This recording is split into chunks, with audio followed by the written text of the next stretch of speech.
Fucking finally. Chat, who's ready to fucking rumble? Who's ready to fucking rumble, chat? I'm so ready. I've been ready for weeks. Hello, everyone. Fucking ow! I'm immediately deafened. Thank you, Toso. Hello, Fox. Hello, Arson. Welcome in. Oh, hi, Arson! Woo! I'm ready to rock and rumble. Rock and stone to the bone. Rock and stone! Rock and stone. Ooh, that reminds me of something I'll have to talk about to some people off stream. Because it's funny. But also doxing. Yeah, let's not do that in the first 5 minutes of the stream. Stream begins. So anyway, legal names and addresses. Alright, so this is my full address, this is my full name, this is my social security number, here's my insurance card, did I miss anything? Credit card, don't forget that, that's important. Mm-hmm. Yeah. And the 3 funny numbers on the back, can't forget those. Of course, of course. Heads up, I did get an ad. Nope, that was just like 5 seconds, okay. You got an ad? I got an ad. Watching my stream? Like, I should... Yeah, no, I leave it popped up. Okay. So that way, well, partially for that. It's generally, if I'm in a collab, I'm like, people probably want to know if there's ads, if they're saying something to people who definitely aren't subbed. I was like, you probably want to know that real fast. Yeah, okay, that's fair. Yeah. Are we in ad right now? No, we are not due. No. We are not due for ads for another. I want to say like 25 minutes at least. Yeah. Oh no, ad in progress. 23 seconds. Okay, so people do have ads right now. 17, 16. We got another 15 seconds. When we're out of the ads, I will go into the recap. You are coping, coping and seething. Thank you, Jem. It is indeed time to cope.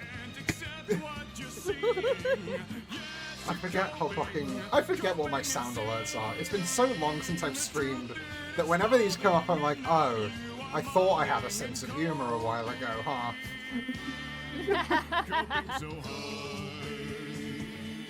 Oh yeah, no, it has been a while, because I was the other day, I was like, it's been a while since I've checked up on anybody's streams. And it says that I have a 2-stream streak right now, so... Yeah. The last time I streamed was the first one of these sessions. Jesus Christ! It has been a minute! Yeah, because, I mean, GLaDOS is dying, and this is about the only thing that I can stream without GLaDOS actually, like, shitting the bed and dying a permanent death. Final death, as followers of VTM will call it, and the World of Darkness will call it. So before GLaDOS dies her final death and she's exposed to the sun, upon which she will conflagrate and turn to ash, we will live in the shade and play Thousand Year Vampire, which is very, very light on the old girl when it comes to streaming. I have the physical book this time. It's time to go. Let's fucking go. Great. You know what's great? I opened the PDF and it ended on the prompt where we ended. It like opened up on the prompt where we ended last time, so I don't need to run back and find it. I did go back and like look for which page we were on so I could bookmark it just in case that didn't happen though. So it's like that would probably be faster. So, without further ado, I'm gonna do before we jump into the game, I will do the recap. So yeah. We started. So, our protagonist, named Ada, started life as a merchant's daughter in Venice. Her family was not exactly poor, but they weren't exactly the most affluent either. She was betrothed to be married to a wonderful young man who wanted nothing but a comfortable life for him and his wife. That did not gel with what she had in terms of a plan for the future. She wanted more than just comfort. She wanted to rise to the ranks and prosper. And to cut a long story short, that engagement broke off not too long before a masquerade ball held at the Doge's Palace in Venice, where our lovely Ada became entranced by a traveler from far afield, the voivode of faraway Wallachia, a woman of power and import, dressed in foreign fashions, yet stunningly, strikingly beautiful. The voivode ended up having a conversation with Ada outside that ended in the voivode making her an offer. Ada would have the power and influence that she desired, and all she had to do in turn was, all she had to offer in turn was do a few favors for the voivode from time to time. Serve the voivode, basically. Ada accepted without thought, and beneath the full moonlight, Ada was embraced through a quick kiss on the neck from the voivode. Then Ada murdered her dad, which was not a vibe after such an intense and after such an intense, potentially homoerotic moment. Potentially, it was definitely. History will say that they were roommates. It's fine. Oh my god, my lungs. Fuck. Beck, where do you pull these things from? Like, it's incredible how quick on the draw you are. Oh yeah, Beck's wit is legendary. Absolutely. Unmatched.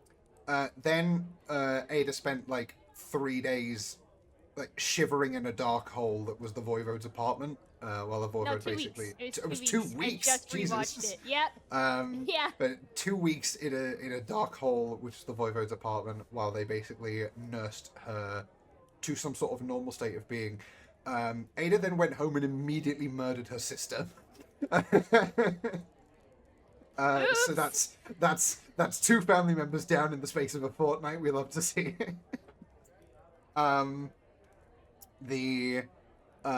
She then essentially made a show of becoming friends with the daughter of a noble family who she was once jealous of, who she found sort of comfort in following the death of her family members. And then she got outed as a vampire and had to flee the country. She ended up fleeing with Amadeo, who is the lover that she spurned, whose engagement she broke off, because that man would bend over backwards and walk over broken glass and hot coals for her. And they moved to, of all places, the Midlands, England, where they adopted new names. They became Beatrice and what's his name? His name? Beatrice and Henry.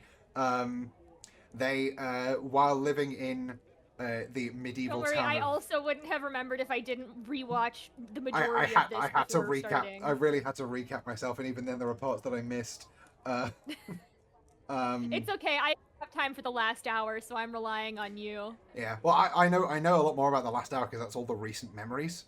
Yeah. So, while in England, they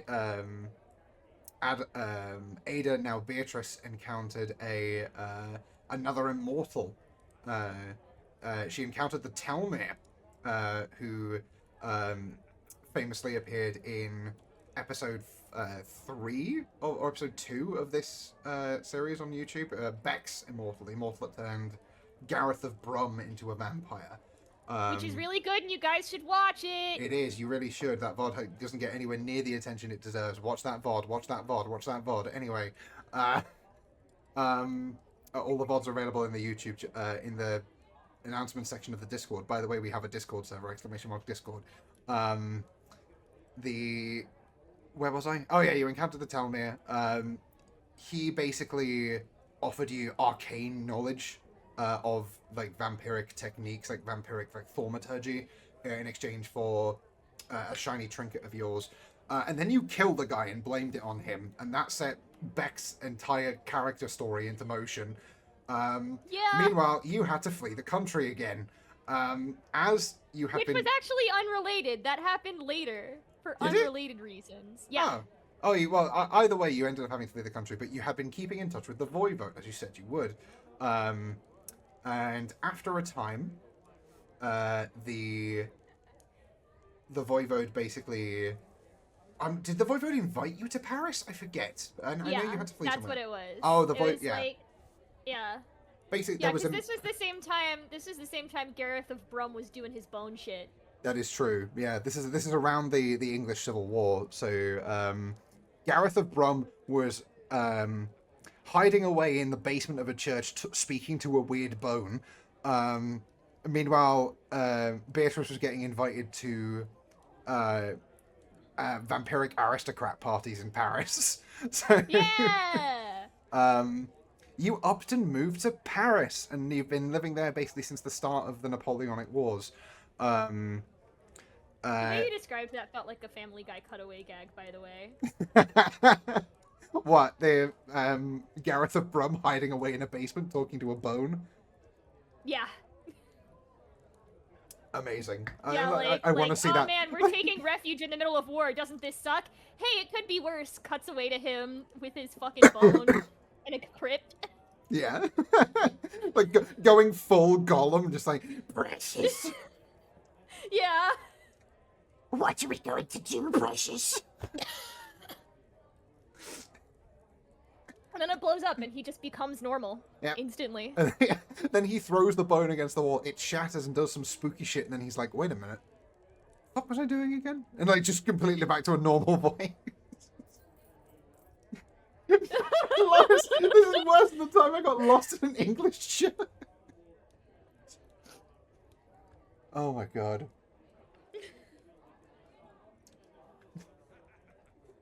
Peter, the bone is here. Anyway, enough Family Guy cutaway. Yeah. You basically spent a load of time in Paris mingling with the vampiric under-society and aristocracy. You are guests of the Voivode, because she basically is occupying like 3 Parisian houses as like her entire estate. Shocking revelations though. At a ball one day, you meet, dun dun dun, your sister again somehow. She's had that donut hole filled in the middle of her chest, and she hates you. Really good plastic surgeon. Good for her. Yeah, she really doesn't like you for, you know, killing and eating your dad and then killing her and dumping her body in the Venetian canals. Yeah. That you know what? Honestly, fair. Yeah, I mean, I don't fault her for that. No. And you're kind of sad about that. And then she's sort of like gone off being like, I will have my revenge, woo, and sort of wanders off. Yeah, and I remember being kind of like, well, I feel like she thinks it's not that serious. But it's like, Beatrice probably thinks it's more serious than it is, and it is serious, but she's not gonna kill her about it. Oh yeah, no. Oh no, you're not gonna kill someone over this. Yeah. You're telling me this isn't normal sibling behavior? I mean, Arson, I don't know how. I don't want to assume what your family's like, dude. But like, if you're going around, she's got arson in her name. That is true. That is true. Yeah. If you're going around killing and eating your dad and then punching holes in your siblings, good for you, honestly. Live that life. Anyway. Maybe her vampire wife was right, and it is just normal, and sometimes you just kill your dad. Mm-hmm. Yeah. Sometimes you just kill your dad. Maybe we're the weird ones. Maybe we're the weird ones, exactly. Yeah, for not wanting to do that. I love my dad. Yep. And then you...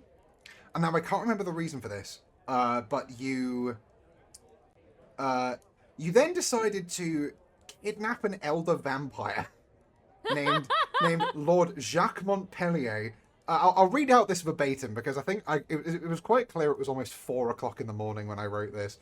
So in a joint it was plan, 4 o'clock in the morning, and I had barely slept the night before as well. So I think we were both just fucked because we'd been going for 7 hours. In a joint plan to kill 2 birds with one stone, Beatrice and Henry conspire to kidnap the elder vampire Lord Jacques Montpellier and keep him in the basement of the Voivode's estate.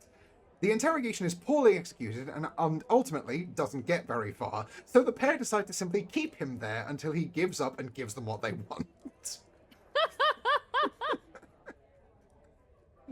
Because neither of you were skilled in interrogation, so you just decided that you kidnapped this elder vampire, have bound him here, and are just like, well, what do we do now? Yeah. Which is, I think we were both so fucking tired, and it was a conversation I had, like, in DMs with Isaac, where he was like, I think that was kind of, like, not quite right, and I was like, Yeah. which is why I was kind of like, I feel like there were a couple things I wanted to change a little bit about that before we continued. Now is the time. What are those things Now that is the you want to time. change? Now is the time. I will pull up the screen so that everyone can see where the edits are going as well. So I'm just gonna. Chat should now be able to see the stream screen, the game screen. So, what things are getting changed? So I would say the big thing is just kind of like, I thought about it and I was like, the idea of the interrogation getting nowhere actually just doesn't make sense for them as characters. I think it just fully makes sense for Beatrice at least to like have some semblance of an idea and be decently able to. I think it's more so just that whatever like I think it's a lot more that whatever she's looking for is just like not something that you can get out of an interrogation, which is just like, you know, I want to fix my relationship with my sister, and he's like, I mean, I can give you information. Have you considered seeing a counselor? Just like this like pompous, like powdered wig, like lead paint, white face French aristocrat. It's just like, why the fuck are you telling me this? This seems like it's a deeply personal problem. And I think I specifically like the idea of like it being poorly executed in the sense that maybe her sister was kind of getting over it, and then she fucked it up again by actively, she was like, I don't know, I'm really desperate, I'm just trying to do something. Oh my god, yeah, no, and then it just fucks things up all over again. Jacques Montpellier was like, he was the guardian of your sister, and he was like her sponsor in the aristocrat season, and like the night before he gets kidnapped, you know, he was speaking to her like, you need to make amends with your sister. you need to go out there, you need to take her, and you need to take her somewhere private, and you just need to hash it out. There's no point in killing her. You're both immortals now, so you're just going to be fighting to the. You might as well bury the hatchet and spend the rest of your immortal lives as family. And she's like, you know what? You're absolutely right. I'm gonna do that. And then you kidnap him. Yeah, and he's like, all right, I'm gonna go get some fresh air before the sun rises. See you in a minute, and then he's just gone. Oh my god. So, okay. The interrogation is poorly executed and ultimately doesn't get very far. I'm gonna put this mostly because. Oh, hang on, mostly because. What Beatrice I had like other notes for things I was thinking about, and I was like, I don't know, I feel like as much as I like these things, they just aren't relevant enough to talk about, so I can just leave those as like, I don't know, that can be just a thought in the back of my head. I considered probably sitting down at some point and just like writing a Google Doc about a lot of thoughts that I had, because I was like, I could knock that out in an afternoon for fun. Yeah. Oh, I mean, that's cool. And like, I am creating like a dossier basically of everyone's characters. And if people have like thoughts and everything about the characters and like things they liked, maybe things they think they might want to like have changed. Obviously, these are your characters at the end of the day. I'm just like committing thoughts to paper. Like you own this character. I just write this character. And if you have things you want to change, that goes for all like previous contestants, all previous Oh my god, 1,000-Year-Old Vampire as a game show sounds terrifying. Roll the dice. Oh, looks like you killed someone. Better go kill someone in the audience. Oh, that sounds absurd, and like it would need a lot of fake blood. Oh yeah, or real 100%. blood if you're ballsy. Just borrow some from the set of Iron Lung. Yeah. Mostly because what Beatrice wants cannot be gained from interrogating him. Does Beatrice learn that? Obviously, we make jokes, but do we learn that? Does she learn from him that her sister was going to forgive her anyway, and then this has changed, or are we keeping that in the bits section? I don't know if I do actually kind of like the idea of things were almost fixed, but no, they're not, because that is actually pretty fucked up and depressing. So yeah, I kind of want to put that in there. She does learn, however. What was your sister's name again? It's down Allegra. here somewhere. Allegra, that's it. Does learn, however, that Allegra was planning. I'm so glad that I decided to go back and watch this, because I genuinely didn't remember half of their names. Met.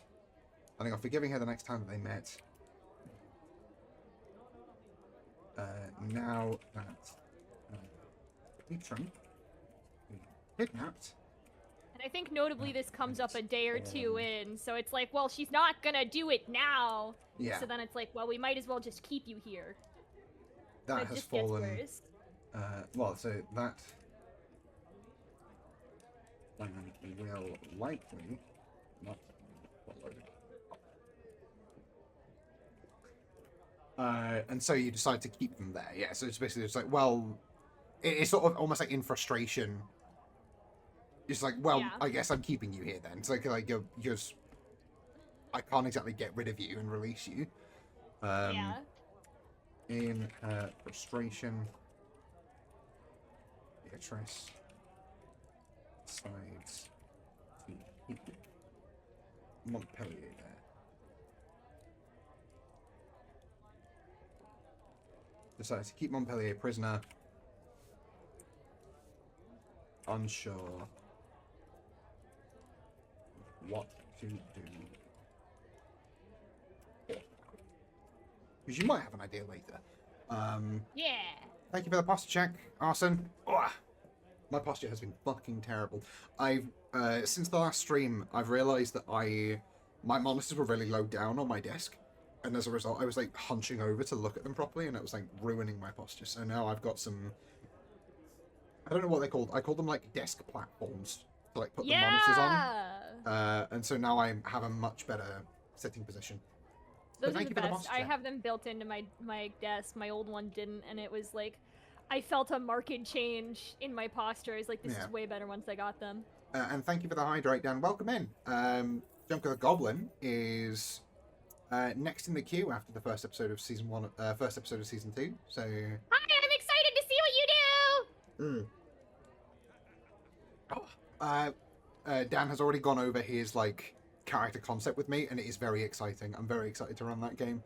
I think you're gonna love it, actually. Yeah. Yeah, genuinely, I think you're gonna love it. Okay. Yeah. So now that we have amended this one, are there any other amendments you wish to make before we go into before we start rolling the dice again? There are amendments that I have in my head, but like genuinely, most of them are kind of just for me. I don't see any of them being genuinely important right now. So. Okay. In that case, then that is prompt number 32 resolved. Let's roll the dice. Roll 1d10 and 1d6. I moved my keyboard, so hopefully it doesn't get stuck in there. Alright, so. I was ready for you. I was ready to hear you way off in the distance just going, it got stuck! No, I have a new keyboard with smaller keycaps, so if it gets stuck in the keyboard, I'm genuinely going to like someone is going to get hurt, and it's probably me. There's nobody else here for me to hurt. I don't know, I'll probably like get the dice trip and fall and hurt myself. Got a 9 and a 5. So that is a 4 total then. So we are moving to prompt number 36. The deceptions you practice fool even yourself. Damn it! Combine any 3 traits and fabricate an experience you believe to be true. Yeah, so isn't this the one that we skipped and avoided last time? You know what? Yes, I think it is. Do we want to veto it again a second time? Yeah! Okay, let's get rid of that one. Back to 32. Reroll the die. Okay. Just anything other than a 4. Anything other than a 4. Alright. 2. 2. So prompt number 34. Yeah, a 6 and a 4, so... You destroy something important to you in a purposeless rage, lose a precious memory, or destroy a resource. which is another one we had last time. So I genuinely don't remember. Can you share this doc with me, actually? Yes, I can do. Yeah, because I was like, I genuinely don't remember any of the stuff we have from last time. I'm going to quickly put onto JC. If you're in the stream, I do have the stream open, so you can have a look at the. Oh thing yeah, there, I do. but will, Yeah, that would actually probably be better because I don't want to have my email up there. Yeah, definitely not. So, so skills, characters, resources. The only resource you have at the moment is the diary.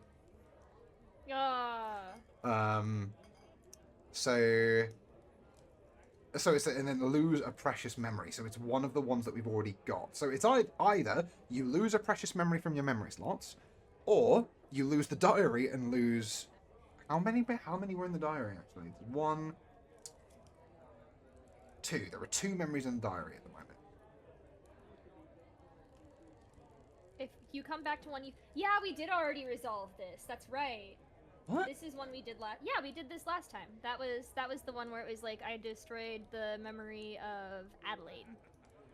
Oh, that's right, you did. Oh my god, we went backwards to get to 32. God, that's wild. Okay, Yeah. never mind then. So, in that case, we go to the second prompt of 34, which is, your frenzies terrify even yourself. Do you learn to control them, or instead choose to embrace the horror? Kill a mortal character if there is one, or create a mark if not. So, what mortal characters do we have? We only have the one! Elisabetta, who is the descendant of Adelaide. No!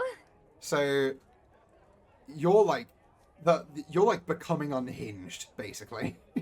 I think all the shit that's going wrong around you, that you're inadvertently making things worse by your actions, and I think that is getting to you. Like, this is multiple times that this has happened. I think you might start to be losing it a little bit. A little bit. She's not doing great. She's not having a great time of it. This is just what having siblings does to you, isn't it? Yep. I'm so glad I'm an only child. Well, I'm simultaneously am and am not an only child because I have a younger brother, but he's my stepbrother and I didn't meet him until I was 19. So it's like, it counts, but it's weird. You know what I mean? Yeah. Fuck. Okay. So I think. So Elisabetta. Well, I think that. So it's I think that she tries to control it, but I think that what happens is she's talking to Elisabetta about all the stuff that's going on at some point. They're like hanging out, and she like tries to give advice, and it's just like, you know, when someone's like, "It'll get better," and like they try to help, and it's like the worst possible thing you can say. I think it's just that. So I had an alternative idea, and I'm happy to go with either. Yeah. I obviously, like, it's your character, and I want to go with what you want to do. But you know, have you seen Cyberpunk Edge Runners? Yeah. You know when people go cyber psycho and they just immediately snap to a different scene? I think there's a part of you, sort of as you're like going around, you're like losing your shit a little bit. You're speaking with Elisabetta, and suddenly you're back in Venice. You're talking to Adelaide again. And there's a moment of like insanity where you clock on that this can't be real, and you sort of lash out at it, and then by the time you return to normal, Elisabetta's just in pieces because you have torn her to shreds.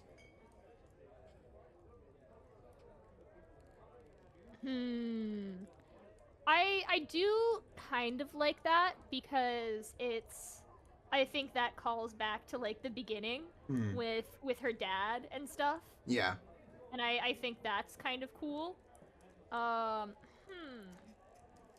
It's up to you. Like I say, I just like that was just the idea I had. Like, we can go with whatever you want. Here's the issue. It's not that I don't like it, it's that I like both of these, you know? Yeah. I mean, that's fair. You can we can try and sort of make it a little bit of both. Like, yeah, I mean, that is something that has happened a lot where it's like, I kind of like this idea, I kind of like that idea, why not make it both?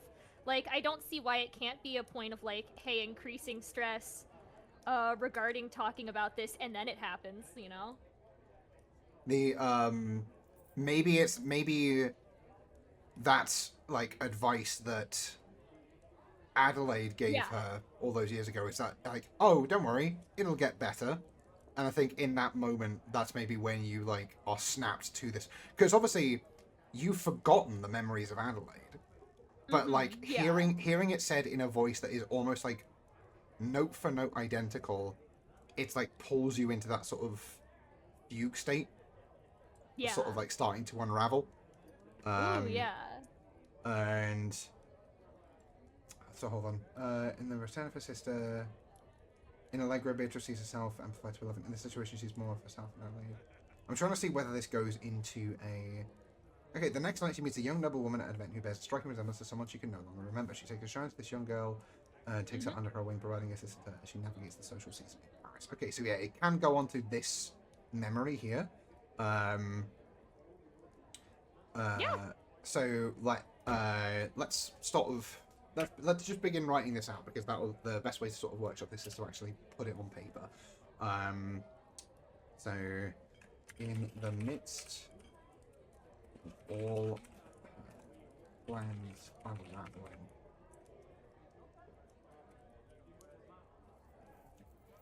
everything going wrong, and somehow making things worse. Beatrice speaks out. Elisabetta, comfort and advice. Elisabetta, being the naive young girl she is, simply smiles and says, "Don't worry, it'll get better soon." In a voice that is impossibly familiar. Beatrice blinks. And she is back in Venice. Adelaide.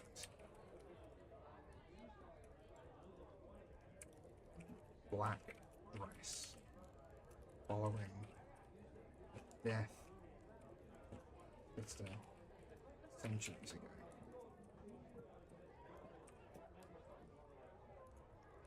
Which I'm so glad there's a callback to that, because I was so sad about the fact that it was like we were gone from that setting almost immediately. So I'm glad that it keeps coming up. Yeah, because it's part of like a big part of tragedy, particularly is like remembering what's been lost, or like remembering better times.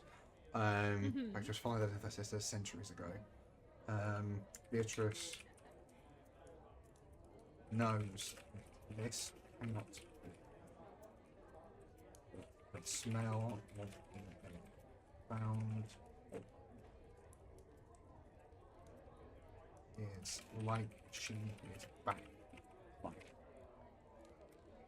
Which I do, I really like this because, I do very much imagine that they have like a relationship where she was very much thinking of Elisabetta as like a daughter or something. And yeah, I like think that would fuck her up really bad. Yeah, it's like Sound of the Canals is like she's back in time. I love Cyberpunk Edge Runners mentioning that woke me like a sleeper agent. Oh yeah, like the. Oh yeah. To be honest, the way that firstly Cyberpunk Edge Runners is really good, and if you haven't seen it, you should see it. But the way that it depicts cyber psychosis in particular is like, oh fuck, like that's fucking horrible. Like, I need to go back and rewatch it, honestly. The only time I watched Cyberpunk Edge Runners was, it was with a friend who I am no longer friends with. And it was like when our friendship was getting bad, and it was actually genuinely very sad, because that was like the last time we sat down and had a good time together before things fell apart. So it's like, I gotta go back and watch that as like on my own as a person. That's fair enough. I was gonna say Yeah. we gotta watch it. We gotta add it to the list after Garth Marenghi's Dark Place. Yeah, I was gonna mention that, but like we'll probably watch that in a couple of months. Yeah, when we're all free enough to do it. Yeah. She's back in time, but she can't be. She can't be. Oh, I love tragedies. I adore tragedies. She... I love imagining these characters happy, but I prefer them canonically sad. She grasps the false Adelaide by the throat, gripping onto something to dispel this illusion. That one thing that's real, but Adelaide doesn't disappear.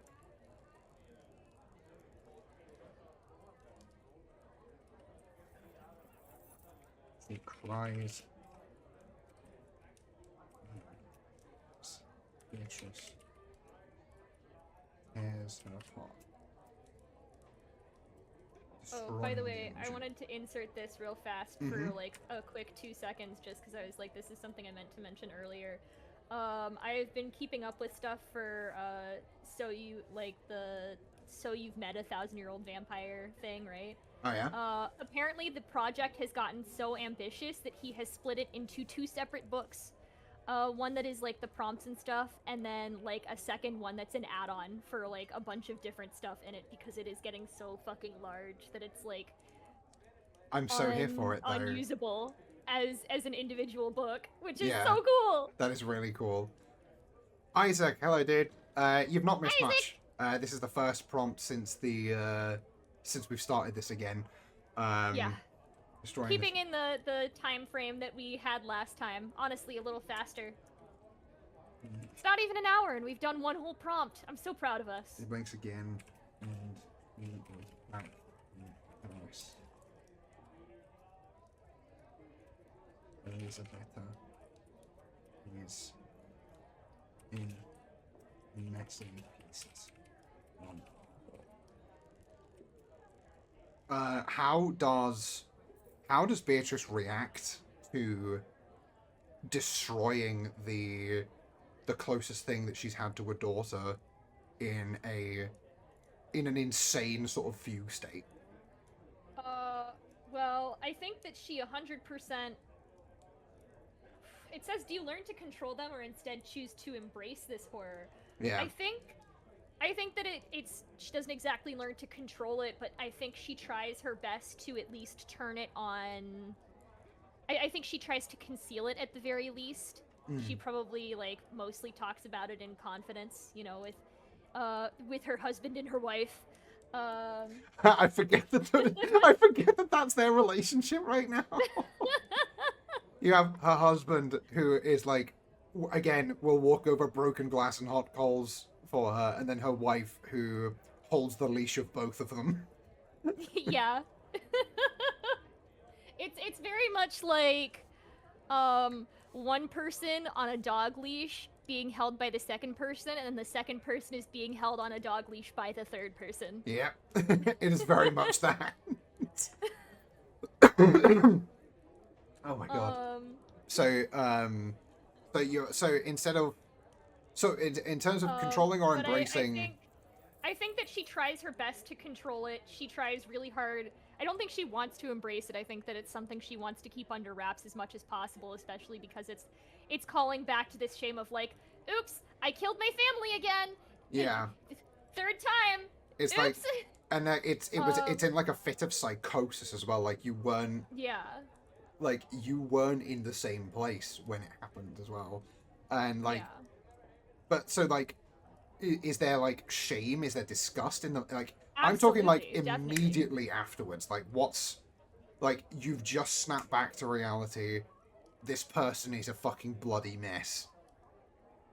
Like it looks like a train hit this person. Like what's the gut reaction from our dear Beatrice at the sight of this? I think. Well, I think that she's immediately just like shaken and very upset. I think this is a very private place, so she probably doesn't necessarily have to worry about hiding the body immediately. I think she just kind of she leaves, goes somewhere else, tries to probably seek out Henry Maybe yeah. this happens on the Voivode's estate. Like Yeah, I you have think that's summoned exactly where Elisabetta it here is. for that. And so Yeah. it's easy that way to clear it up. Like you're not at risk of being caught for this. And both your husband and your wife are in close proximity, and you can go to either one of them and talk about it immediately afterwards. Yeah. Beatrice I think she's just like shaken and very upset and extremely ashamed. And I think she talks about it with the two of them, but outside of this, she tries her best to pretend everything is normal. And mostly, she's not entirely in control of it, and she just tries to kind of just turn it on people who don't matter as best as she she's can. in denial of the fact that she might be going insane, basically. Oh yeah, basically. Beatrice is mortified, cannot comprehend what she did. Especially because it's like she had a good 300-year span where she was about as fine as you can be for a vampire, and now she's just kind of back on square one, and that can't feel great. Yeah, it's like all of that hard work is almost like gone to waste. Yeah. I feel like this might be important later. Does she go to her husband about this, or does she go to the Voivode about this? Again, the Voivode has a name. I quite like the name of the Voivode as well. Yeah, I just refer to him by her title. I think it was Knechna was how it was pronounced, I think. Tell me the Voivode. Yeah, Lady Knechna. That's it. Yeah. Knechna. Do you go to Amadeo, Henry, or do you go to Lady Knechna about this? Because the response you get from them will be different. Henry's the type who will hold her close, tell her everything is going to be okay, comfort. Whereas Lady Knechna is going to immediately start thinking of solutions. She's like, okay, where's the body? We'll clean it up. Here's this. She does also kind of comfort, though. That was. I think it's also like a different kind of comfort, though. It's a very it's a very seedy, I think he'd be a lot more empathetic empathetic, comfort. and she was very like, again. Yeah. I mean, sometimes you just enter a fugue state and kill your dad. Yeah, but again, I feel like it's a very like because we got to remember the Voivode is ancient. Like the Voivode is an elder vampire. And no, that's exactly how I feel about it. I feel like any comfort that she offers is done in a very sort of hollow, kind of manipulative way. Like 100%, it is a case of like, oh, she's like, oh, pet, come here, and she's like she will like hold you close and she will do this sort of thing, but it's all hollow in a sense. Yeah. Whereas it doesn't come from a place of love or care for you particularly. Whereas the thing you'd get from Henry No, I think the really fucked up thing about it is that it comes from a care for her. It's just like so different. Yeah. That it's like, yeah. It's very much kind of like it's kind of ironic. Yeah. I think that it's very much like he's very good at comforting the way you would like I would go to one of my I think that Henry's very good at comforting in the way that's like, you know, I'd go to a female friend that's like probably a lot more grown up being like, okay, well, feel your feelings. And then I think she very much comforts the way one of your guy friends does, where it's like, I mean, are you going to do something about it? I don't get why you're crying. Yeah. It's a little bit like that, yeah. Yeah. I think definitely. Okay, but who does she go to first in this moment? I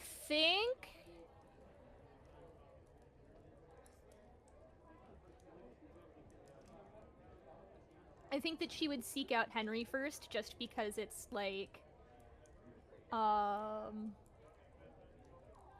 because it's an immediate thing of the shock. I think it's an avoidant of consequence. Yeah. Yeah. Yeah. Where I think that as much as it's kind of a more manipulative, less helpful presence, emotionally, I think that really probably the correct thing to do, oddly enough, would be to go seek out Knechna, and she's like, no, I kind of just want to be sad right now. I'm just gonna be sad about it. Yeah. So Beatrice is mortified, full stop. She cannot comprehend what she did. She goes to her husband seeking the warmth of someone who loves her no matter what she is and what she has done. And So sort of after this, she sort of like, it is a thing of like, she forgets this ever happened. It's like abject denial that this ever happened. Oh yeah. Well, not like denial that it ever happened. I think that like it's much more that she just refuses to think about it. Yeah. She knows it happened. It's more so just she's like, can we not talk about that right now? Yeah. She goes, loves her no matter who loves her no matter what she is or what she has done. No matter who she is, what she is or what she has done, and decides to do the healthy thing and shove it down so it never sees the light of day.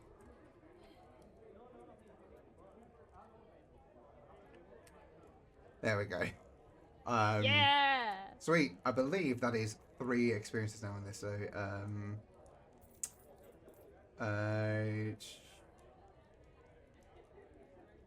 oh no. So this is only 2. This is only 2 experiences. This is meeting Elizabetta and then killing Elizabetta. Oopsie. Oopsie. Elizabetta's fucking dead. Per format, text, strike. Elizabetta is gone. We have no mortal characters anymore. That is that Which prompt. keeps happening. That is that prompt resolved. Roll those dice for me. Hooray! Hey, I mean, I said I wanted to make it really shitty off the bat this time. You really did, and we holy fuck, we went there. Jesus. All right. We're going forward 3. It's a 9 and a 6. We're going forward 3s. That is 37. Things fall to dust. Lose a resource for which you have no corresponding memory. Do not create a new experience for this prompt. It simply happens as you stare in silence. Oh my god. Huh? This is like getting existential. So, Oh yeah. basically, I'm assuming this is like big time skip then. Because if things fall to dust, so what resources do we have? We have the only resource you have is the diary. Yeah, that's it. We keep losing mortal characters in a story that spans centuries. Crazy how that works. Isaac, that's not the point. She keeps killing them all. If we lost them... like only one of them has not died by her hand. Out of like all of the ones we've created, only one of them has not like in some way died by her hand. So Giovanni was killed, Elisabetta was killed, Allegra, who was mortal, was killed. It's like 50-50. She kills them or turns them into a vampire. Amadeo which died. is still kind of killing them if you think about it. Technically, Amadeo died in the embrace. The only person who died of old age was Adelaide. Yeah. The moles Which, like, keep if you dying, think about it, she they're kind of got away from that good. Yeah. Oh my god. That's okay. We got her descendant. So the only thing. Yeah. God forbid a girl have girl dinner. A girl, parentheses, for dinner. Heaven forbid a girl have a girl for dinner. Oh my god. The only resource you have left is the diary. And, like, it simply happens as you stare in silence. I'm assuming, like, basically in an attempt to drown out, like, the thought that you're going fucking mad. Maybe I think you just go fucking buck wild in Paris. Like, you have the social seasons there, you spend time with your partners, and you just forget about the diary. I think it genuinely just rots away as you spend. So what year is it? What year was it when this started?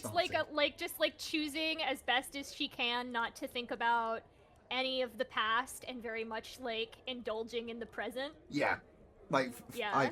I don't care about my members of my family. I don't care about the past. It's all too fucking painful. I want to live in the here and now. Occasionally, like, flipping into bouts of psychosis, like wandering the halls at night in like wandering through the past, very like cyber psycho style. So it's 1510. How far do you want to skip into the future? Because this diary is fucking ancient, so it doesn't have to be that far. But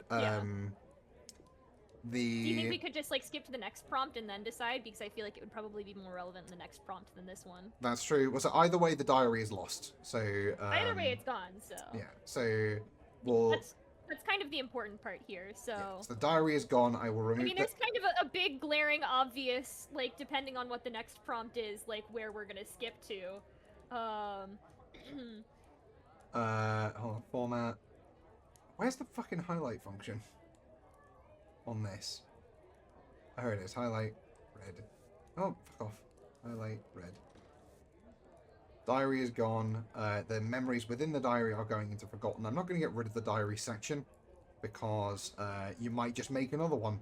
Because you can do that at any time, provided you have the resources. So the diary wasn't that important anyways. Like, a lot of the experiences in there were kind of just, like sort of sentimental stuff that you wanted to hold on to, but not vitally important. Yeah. So, Yeah. so roll those dice again for me. That's probably the fastest we've resolved a prompt. Probably because it was like, hey, don't do anything. It's like literally just you lose something, you get nothing, you lose. Good day, sir. Can't believe I got Willy Wonkaed by 1,000-Year-Old Vampire.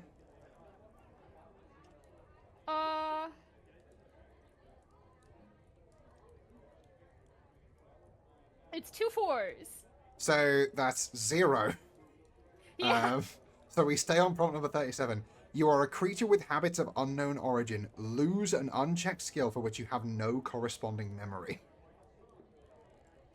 So, okay, what skills have we got that are unchecked? So we have Bloodthirsty, Vampirism, and Binding Occult.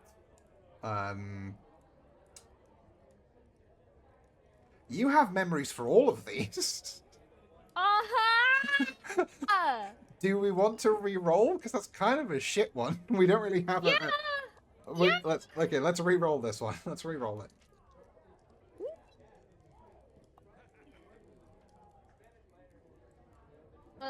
We have a 2. A 2, 39. Age has damaged your diary. Strike out 3 names in the diary. Sign of the old century. If you have no diary, do this to the first 3 nouns in a memory of middling age. Okay, so there is a way to get around this. Okay, okay. Also, we're getting prompts that require no additional experience. It's just things that affect your memories or affect your diary. So, middling age. Which I do kind of like, because it's kind of fun that, like,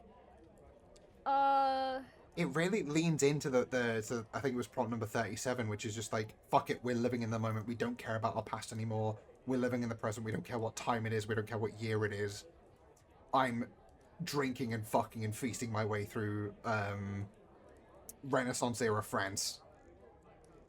Honestly, yeah. I think that... Okay, so here's something that I kind of was actually... This is something I was kind of holding on to and thinking about, and I feel like this plays into it really nicely with a lot of stuff, is I was actually going into this thinking about how I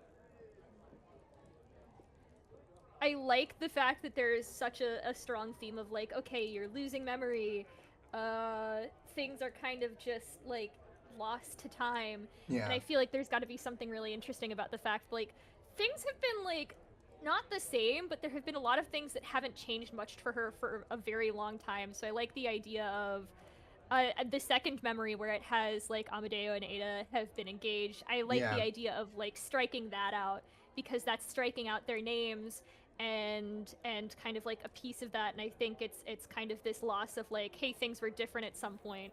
Well, I so like the idea of it slowly being, like... It strikes out the first 3 nouns, so you'd forget Amadeo's birth name, she'd forget her own birth name, and she would forget Allegra's name.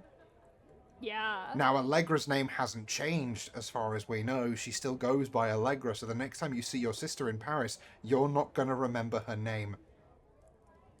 Which I think is heartbreaking. Yeah. So, Amadeo. And it's like, this out. is... I honestly think that right now, like, solely because of the stress that it's causing, I feel like, in a sense, because she's thinking about her so much, Allegra is almost more important to her in terms of her thoughts than either of her partners are. I think overall, they are probably more important. but I think that in a lot of ways she is kind of the most important person to her right now, and it's very heartbreaking to be like, okay, well, she remembers the names of the people that, like, her lovers, the people that she's with right now, in a sense, right, in the way that matters. But it's the fact that she can't even remember the name of her own sister, and this is supposed to be the most important person to her right now, basically. I love so as well because it's the first 3 names. You forget Amadea, you forget Ada, you forget your sister's name, but Adelaide's name is still present. You remember Adelaide's name even though she's been dead for centuries. But And you she don't remembers remember her name, your... but she doesn't remember anything about her. Yeah. Really. You don't like So unless you enter another weird fugue state where you go back to Venice Yeah. and you see her again. This is the vampire Yuri that I missed. Vampire mortal Yuri, but it's Ada and Adelaide.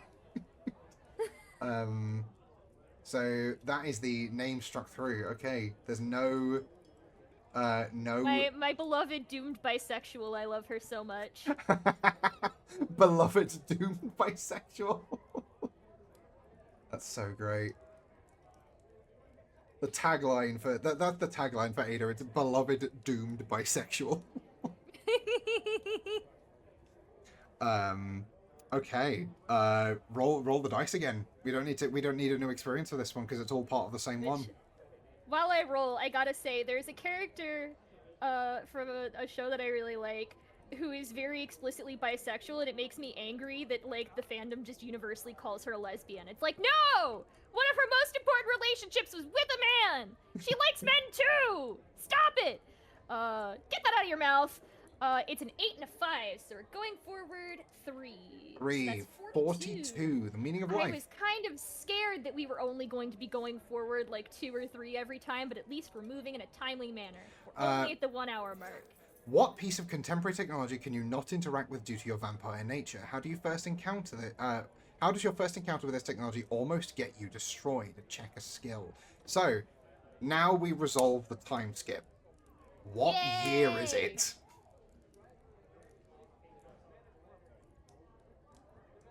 I feel like there's an opportunity to do the funniest fucking thing right now. What's that? But I'm like, it feels too goofy. Like, everything is so fucking tragic right now, and it feels like almost fucking slapstick. It's gotta be a toaster. No! Beck, no. Beck, we can't do this. Do you know the full context for why he's saying that? No, I know. I've seen the short okay. on. I've seen the short on youtube.com/RosetteBloodthornVT. Yeah. I was like, I don't know if anyone doesn't know the context for that. Shut up. Why a toaster? There are several YouTube videos we can link you. We still have it, by the way. We still haven't replaced it. You still have the horrific electric shock We toaster? still have it! Why? Why do you still have the toaster that hurts you? Because nobody else has issues with it for some reason. It really is just me. Link me, please. I want to know. Hang on. I'm gonna go on a hunt for this YouTube short. If I search Rosette Bloodthorn toaster, it should come up. Oh, yeah.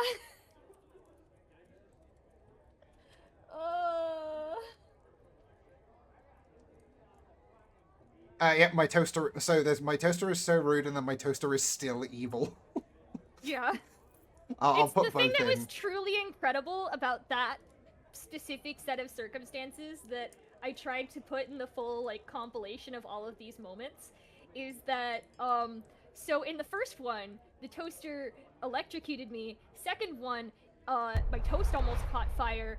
The day that my toast almost caught fire in the toaster is the same day I released the short where I got electrocuted. Oh my god. Yeah. So... The toaster knows, and it has a thing for dramatic irony. It feels it in its stupid fucking toaster bones! I hate it so much. I have like a bunch of toaster strudels, and I've just been putting them in the microwave, and I'm like, they're soggy now. I can put them in the toaster and make them crispy. They're soggy now. I'm not even bothering with it. I'm at the gym listening, and it's Are we your, like, workout music, Toso? Are we, like, your podcast that you listen to while you're at the gym? That's insane. Like... I love that. I mean, I was That's so working out good. while I listened to the first one. I was biking for most of it, getting some stuff done. I had Yeah. to pick some stuff up. It's good podcast Oh, material. shit. I know Dan mentioned that he hasn't seen the other VODs. It's good to listen to while you're doing other stuff. The visual element of the stream is largely like non-plus. This is like it's like perfect podcast material, basically. Oh yeah. If I was to It's edit like this into a everything podcast, you need to see physically is read out loud, anyways. True. So. I always like Yeah. to, and a lot of what gets written down in the journal is discussed aloud. So you know the resolution of the prompt, and you also hear the full prompt as well. Where were we? Oh yeah, we were doing this. So what year is it? Because it was 1510, and then you partied through Paris for a number of years. I was like, I think it would be really fucking funny if it was the French Revolution and she was the worst and they tried to execute her and it did not work because it was just, the blade is just not strong enough to execute a vampire. But I'm like, that feels a little too slapsticky. I don't know. No, I think it would be fucking amazing, right? If you go into this fugue state, and the next time you come to sanity is you're in the executioner's block of a guillotine. That's amazing, actually. Yeah, and it just doesn't work. It I don't also know, I really it would also give reason for the downfall of the vampire aristocracy in Paris. Which quite nicely closes a bit of a loophole in the world building of this city. Where suddenly there's a vampire aristocracy, and then after a time, it's just not there anymore. Yeah. No, It's I actually- specifically think it would be extremely fucking funny if they try to execute her. They try really hard to do it. The blade falls, and it doesn't even cut through. They try, like, I don't know, pushing it down or something, and then she just gets up and leaves. It just fucking bounces off her. Like, boing. Like full Acme, like Yeah, Looney Tunes yeah. ass, like.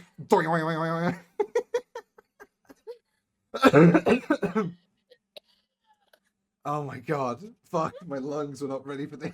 My lungs aren't ready for slapstick guillotine.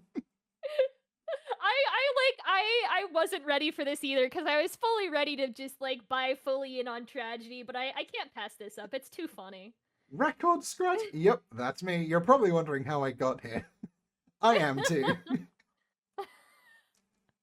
Oh fuck, what does that mean though? Because if the vampire aristocracy has fallen, then do you know where anyone is? Like, are you like, oh my god, this could be a great thing for like a full reset. Like, you've been so out of it for like almost 3 centuries now. You're like 20 years off of being 3 centuries in the future. And like, this would be like, you wake up from this future state, you're in the guillotine block, you have no idea where the Voivode is, you have no idea where Henry is, you have no idea where Allegra is, or if they're even alive. Yeah. That suddenly turns this from slapstick to fucking horror, because again, it's like lost time. I don't think it's like that long. I feel like it's like intermittent periods of it happening, right? Like, Yeah. she's definitely got, but I feel like it's probably been like a few days at least that this, like, probably like the longest one, and now she's being executed. Yeah. So 17. Wait, we have to jump forward now because 1799. Is it a colon or is it a dash? I forget. It's a colon. Okay. 1799. Beatrice wakes from a fugue state in head on executioner's block of a guillotine. Girl, you need to stop drinking. It's not healthy to get totally fucking blackout drunk like this. Like, you've drunk so much champagne and human blood, it's not even funny. It's bad. It's bad. Like, girl, you're on the chopping block. They So, like- never notice you. like- How to get this bad? Like, the vampire aristocracy is fully the type of thing of, like, they essentially have humans, they make the humans do a bunch of drugs and alcohol, and then they drink the blood of the people who are on drugs. Like, fully. The fucking he was on drugs and I drank his blood. Now I am a wizard. Now I am a wizard. fucking love What We Do in the Shadows. It's such a funny show. Oh man, I want to go back and rewatch it at some point. It's so fucking good. Beatrice wakes from a fugue state ahead in the execution stock of a guillotine. In time focused on a present, dipping in and out of consciousness. People have overthrown the monarchy. I gotta stop day drinking. I also think it's like it'd be funny, like if later on in the story she winds up in a similar situation and she just turns to one of the people in line to her and goes, "First time," like that bit from Buster Scruggs. And she is to be executed as a member of the aristocracy. I mean, hey, didn't we get one last use out of the guillotine around the same time Star Wars came out? There's time. Oh shit, was it used up until that point? Yeah. Oh my god, that's wild.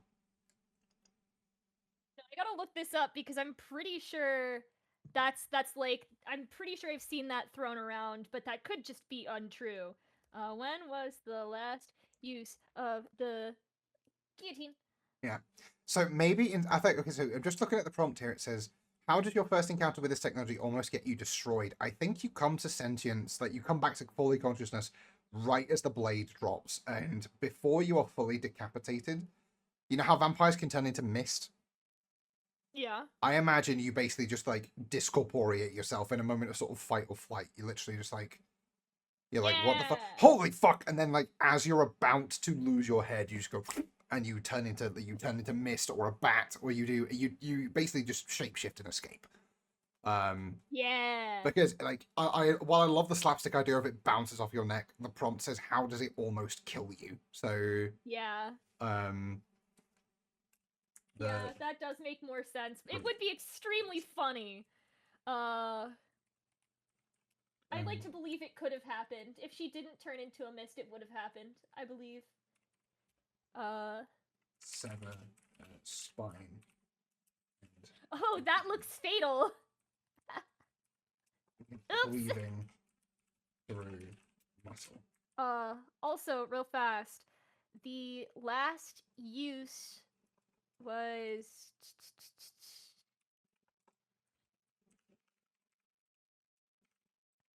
after its adoption, the device remained France's standard method of judicial execution until the abolition of capital punishment in 1981. Jesus, the last person fuck! to be executed by a government via guillotine. I don't know how to pronounce that name. But the last execution by guillotine was in 1977. Oh my god. Yeah. Jesus Christ, friends, what the hell? Oh my god. That is solid so recent. says solid says Tosa. That's solid right there. Clearly ended too early. Fuck. Jesus. Was that the one that... you want to do one now? You want to do one now? Was that the one that Christopher Lee was present? To be honest, the amount of shit that Christopher Lee has been present for, it would not surprise me if he was present for the final guillotine execution of its run. I start typing in his name, and the first thing that pops up is Christopher Lee guillotine. Oh my god. Yeah, it says that he was present for the last public execution by guillotine. Wait, no, the last public execution, that was in 1939. Oh, the last public... Nope, this is a Reddit post. I shouldn't be talking about this as though it's fact. The comments are saying stuff. I thought it was 79, 1977. France's last execution was in 1977. France's last public execution was 1939. Anyone could come and see it. Okay. Yeah, okay, yeah, that makes sense. I love that the immediate comment afterward says, I see, that's what I get for skim reading. And I'm like, yeah, that's what I get for it, too. It transforms into... How does she save herself in this moment? What does she... Is it mist? Is it like a cloud of mist? Is it a bat? How does she save herself in this moment? I like it being a cloud of mist. I think that her just like suddenly disappearing sounds fun. I like that. Vanishes into the night. Do we want to go with the fact? Do we want to go with the bit that she has no idea where anyone is at the moment? Yeah, because I Um, think that it would be there's time for them to come back, but I think that there's something very sad about the fact that she's separated from everybody she loves right now. And connection are, or if they are even alive. She is for the first time in her life alone. So it asks us to check a skill. I propose we check vampirism because Yeah. it's literally like vampire. It's one of the things the Voivode would have taught you, I imagine. So check vampirism. We do have a small problem now, Rosie, which is that we have 6 experiences and only 5 memory slots. So we need to. It's probably not possible to make a diary at this point, so something needs to be forgotten. Yeah. She's kind of back to worst day of her worst time of her life. A little bit, yeah. Born into a merchant life. So we have her backstory, and then we have the bit where she's lost a load of the names from like her story, basically her memories of breaking off the engagement with Amadeo, and then we have like the next most recent memory is arriving in France almost 3 centuries ago.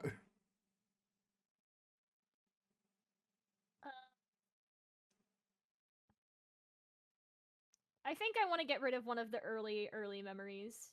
Backstory, or Yeah. Okay, backstory is going in the forgotten bin.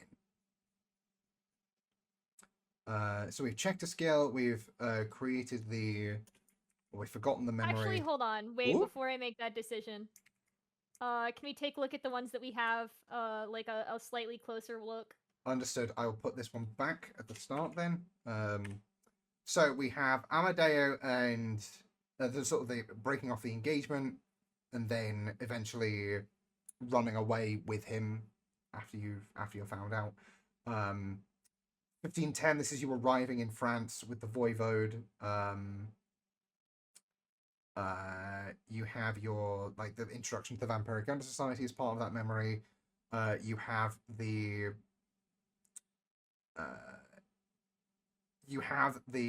basically the return of her sister, and then basically this is the return of her sister, and then meeting and then killing Elisabetta. You have the part where you kidnap the vampire lord. I feel like that's probably the one she forgets, because that ended up being like super inconsequential. We didn't do anything with that. That is true. Yeah, he was just in there. Yeah, he's to this day he's still down there. No one knows how long he's been down there, truly.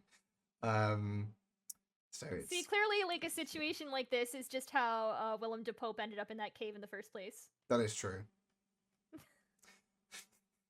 There we had our Willem de Pope mention. We did it. We had our Willem de Pope mention. He comes up once a session. Oh my god. Anyway, canonical character Willem de Pope. I fully as well. Canonical in the biblical sense, since he's the Pope. There is a part of nice one. There is a part of me that wants to when I run the game. Well, when Toria runs the game where I play the vampire, there is a part of me that wants to try and steer it towards turning my vampire into Willem de Pope. So we have like the Willem de Pope origin story, but I that feels forced a little bit. I think it feels correct for him to be a secondary character. True. I think it would be funny if he just keeps coming up in other people's lives, doomed forever to be a secondary character. Doomed forever to be a side character, and then when I eventually run the TTRPG with loads of people, he's the final boss. Yeah! Let's fucking go.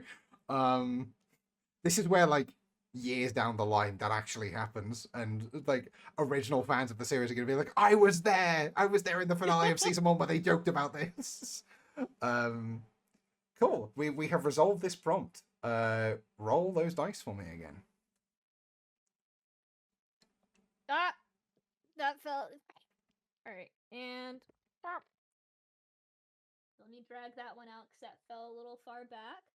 We're actually going a decent. We're not doing like 1 or 2 pages. We have an 8 and a 2. So we are going 6, jumping to 48. Yeah. Did it 45, 46, 47, 48. You awaken covered in dust. Generations have passed. Your sleeping place has been sealed off. How do you escape, lose a resource, strike out all mortal characters? So that last part, not really an issue. So having escaped the French Revolution, where do you go? You don't have to stay in Paris if you don't want to, but... Yeah, I think I want to leave Paris, but, like, I'm just, like, stuck on where the fuck do we go? The world is your oyster. You can realistically go anywhere. This is so fucked up, because we already went 300 years, and then we're going another... You know what's on the table right now? What? The original 13 colonies of the United States. I'm 100% serious. You can just stow away on a ship leaving France and fuck off to America if you wanted to. But she's got her fucking hydrophobia. She does have hydrophobia. That's true. Yeah. Yeah. Well, then, so I guess you could go back south. You could go back to Italy. You could go to Spain, sort of like southwest. Or you could go east. You could go to Russia if you wanted, or like through, because Russia's fucking massive at this point. Okay, so I have a question. Like, the awakened covered in dust, generations have passed. Are we gonna go even further than we've already been? Yes. Okay. Generations have passed means at least it's at least 100 years. I think that I don't want to go further than 100 years. Okay, so it is now. I feel like we've already like let so much time pass. I think that she just kind of.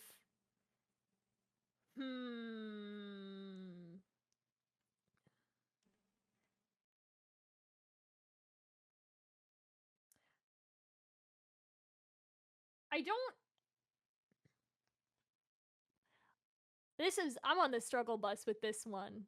Because I think the big thing is, I think she's depressed and she's sad and she misses her husband and her wife and her sister, whatever her name is. So I do think that she's just kind of like, I'm sad. I'm gonna have a 100-year-long depression nap about it. So, in a new experience, so I think, it is like, now that's a big thing, 1899. like, where... Yeah. So where the fuck does she go? Oh, so what if she meets America's favorite Frenchman? America's favorite Frenchman? Oh, Lafayette. That's what she means. That's what Tori means. Okay. I'm gonna admit something embarrassing. Who? Oh, have you not seen Hamilton? I almost saw Hamilton. So funny fucking story. I almost saw Hamilton. My dad was gonna take me when I was in high school. And then we had to cancel the trip, and my dad was like, it's okay, we're only going into quarantine for a couple of weeks. I'm sure we'll find time to reschedule. During COVID. Oh, no. Yeah. So no, it was like, that's no joke. For a bit of context, Lafayette was a Frenchman who was instrumental during the American War of Independence. He managed to convince France to fight on the side of the free colonies of the United States. And then after America won the War of Independence, he went back to France and was instrumental in orchestrating the French Revolution as well. That's right. Okay, no, I was like, this sounds familiar. I did not remember his name. I didn't pay much attention in history class, but I did have a friend who was hyperfixated on Hamilton. Yeah, Lafayette's a really important historical figure, yeah, but in Hamilton, he's like a bit part. Yeah. Also, did I call you Tori Atoso? I'm sorry. You did. Whoops. I was like, that doesn't sound right, but I'm gonna go with it. You know these people better than I do. You're probably correct. I was not correct. Never assume I'm correct in any situation. Never assume I'm correct in any situation. Are you kidding me? We're both fucked. We're both fucked. We're both wrong. I'm doing 1,000 calculations a second and they're all wrong. Uh,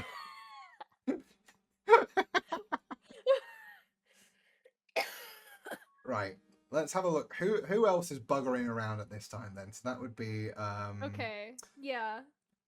so I mean, so Marcus Vampire is around because Marcus Vampire's story ends during the First World War. So that is that's in the diary. I wouldn't entirely hate the idea of her, like... Okay, hear me out. I wouldn't entirely hate the idea of her sealing herself away in a casket. It ending up in a museum somewhere, and then it's like... she has to fucking leave the museum. No, okay, I had the joke that it winds up in the British Museum. And you're in Industrial Revolution era London. You know what? I don't hate that. I don't hate that, especially because, like, imagine that being kind of like something that absolutely alerts other people to her presence. Because I was like, I kind of want her to like be separated from people for a little bit and then have them come back.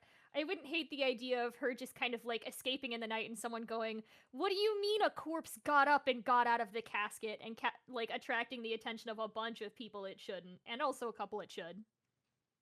So, okay, your sleeping place has been sealed off. It's behind glass. You're in a display case in the British Museum. The museum movie, what's it called? Night at the Museum.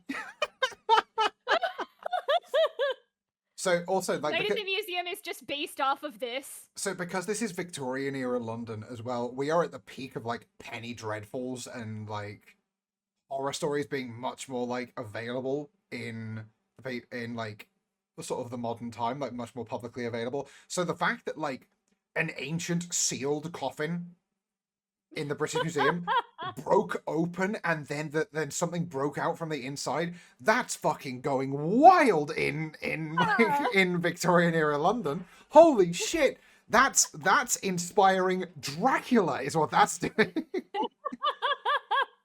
Looking Bram Stoker's looking at that and going, I could write a story about this. So I'm trying to think the Dread Captain's still kicking around. Malateacher has been sealed at this point. Is Gareth of Brum still kicking around? What year does Gareth of Brum die? 1634, 1685. While you're doing the math on that, I have Bluetooth headphones on. I'm listening. I'm gonna grab some water.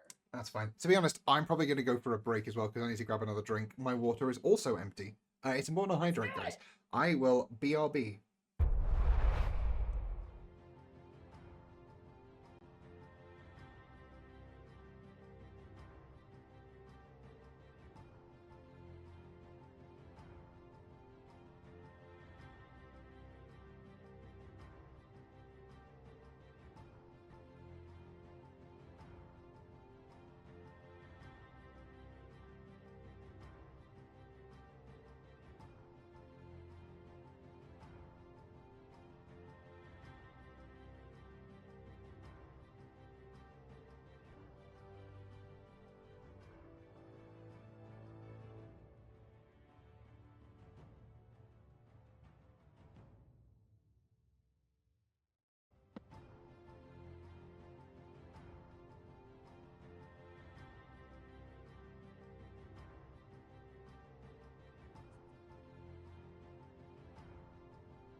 Got my water.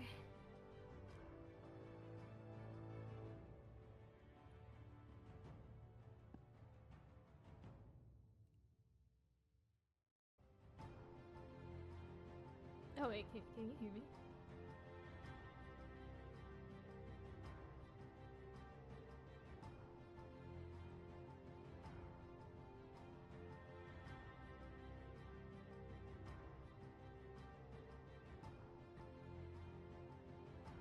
right back. I know that he's gone. I have Bluetooth headphones. I can hear everything.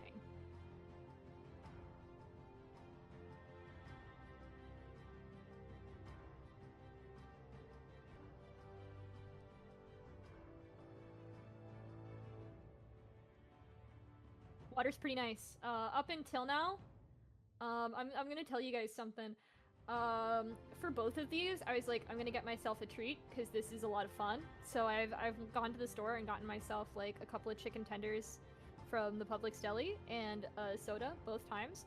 And the first thing I ate today was like I sat down, I had showered and gotten some packing done because I'm gonna be gone for a few days, like next week. So I sat down and the first thing I ate was like I scarfed down an entire chicken tender before we started, like on the starting soon screen, and it wasn't even like something I was doing in a rush. I was just so hungry that I just like ate that. And it was like a proper like Publix chicken tender, which I joke with my mom a lot that they basically give you 3 chicken breasts because they're so huge. So I think I needed that, but I haven't had any water up until now today, so I was like, I should probably do that real fast, because I can feel the fact that I drank half a soda and no water.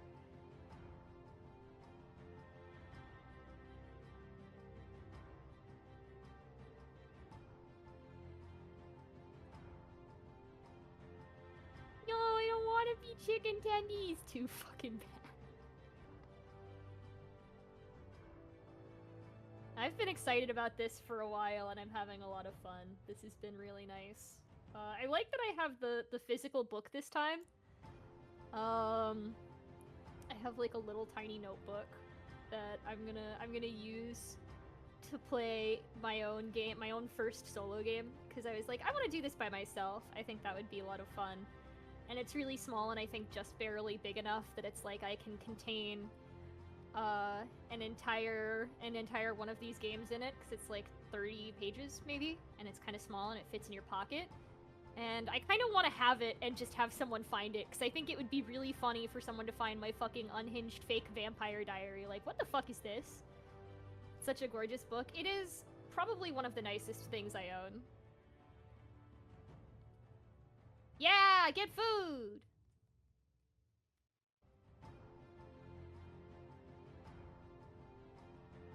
Here's an idea of yours, or a thought. Yeah. I guess it would require someone read an entire book that appears to be a diary, which would be very rude. You wouldn't read someone else's notes, would you?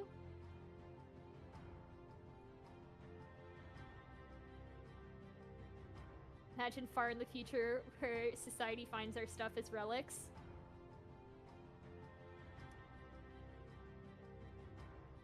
See, my issue is I like making these characters, and then I like building more on top of it afterwards. Like, I was talking about how I have a bunch of stuff that are like headcanons and shit, which I have to remind myself that it's not a headcanon because I'm just the person who's writing all of this down, right?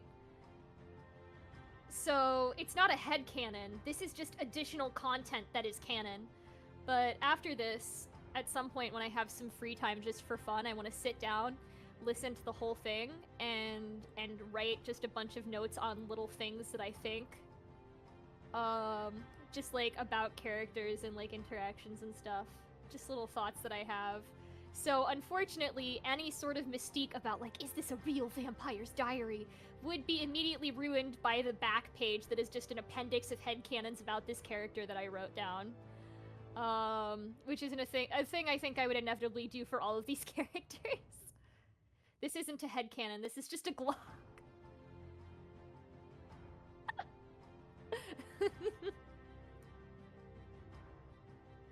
And then it's another issue is, I want to be more interested in history. I made a couple jokes about how I don't know much about history. I want to be more interested in history. And one of the things that I explicitly wanted to use this for is, I was like, I could create premises based around things that I wanted to study, or things that I was interested in looking into. And like, oh, hi! Welcome back. Can't hear anything. God damn it. Ha! There we are. Fuck. Okay. Hello. I can hear again. Hooray. You left me unmuted, so I chatted with them a little bit. It was great. Yeah, why would I mute you? It's not my job to mute you. This is true. Okay, so, Gareth of Brum, Gareth of Brum dies in the 1800s. Missed him. Sorry, Gareth. Sorry, Gareth. She's had her whole life, like, she's been asleep and napping while Gareth of Brum has been suffering, like, a whole, like, delirium in Midlands, England. It's the entirety of, like, his tragedy happens while she's kind of like, yeah, I'm gonna ignore everything that's wrong with me and fucking party! And then she's like, oh, I miss my husband and my wife. I'm gonna go take a nap. Yep. So it's 1899. Rip Dampy. A long, depression-fueled nap in a coffin. Beatrice. I feel so bad for awakens. her right now because she does not know what's going on with her life at all right now. Her ass is not paying attention. To a glass display case.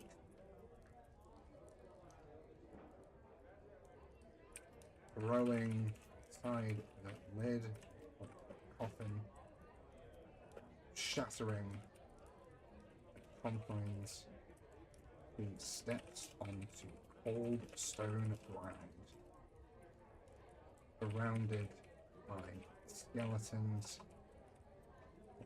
dead dinosaurs, and I'm looking at the prompts right now, and I'm really hoping that I do not come back to 48.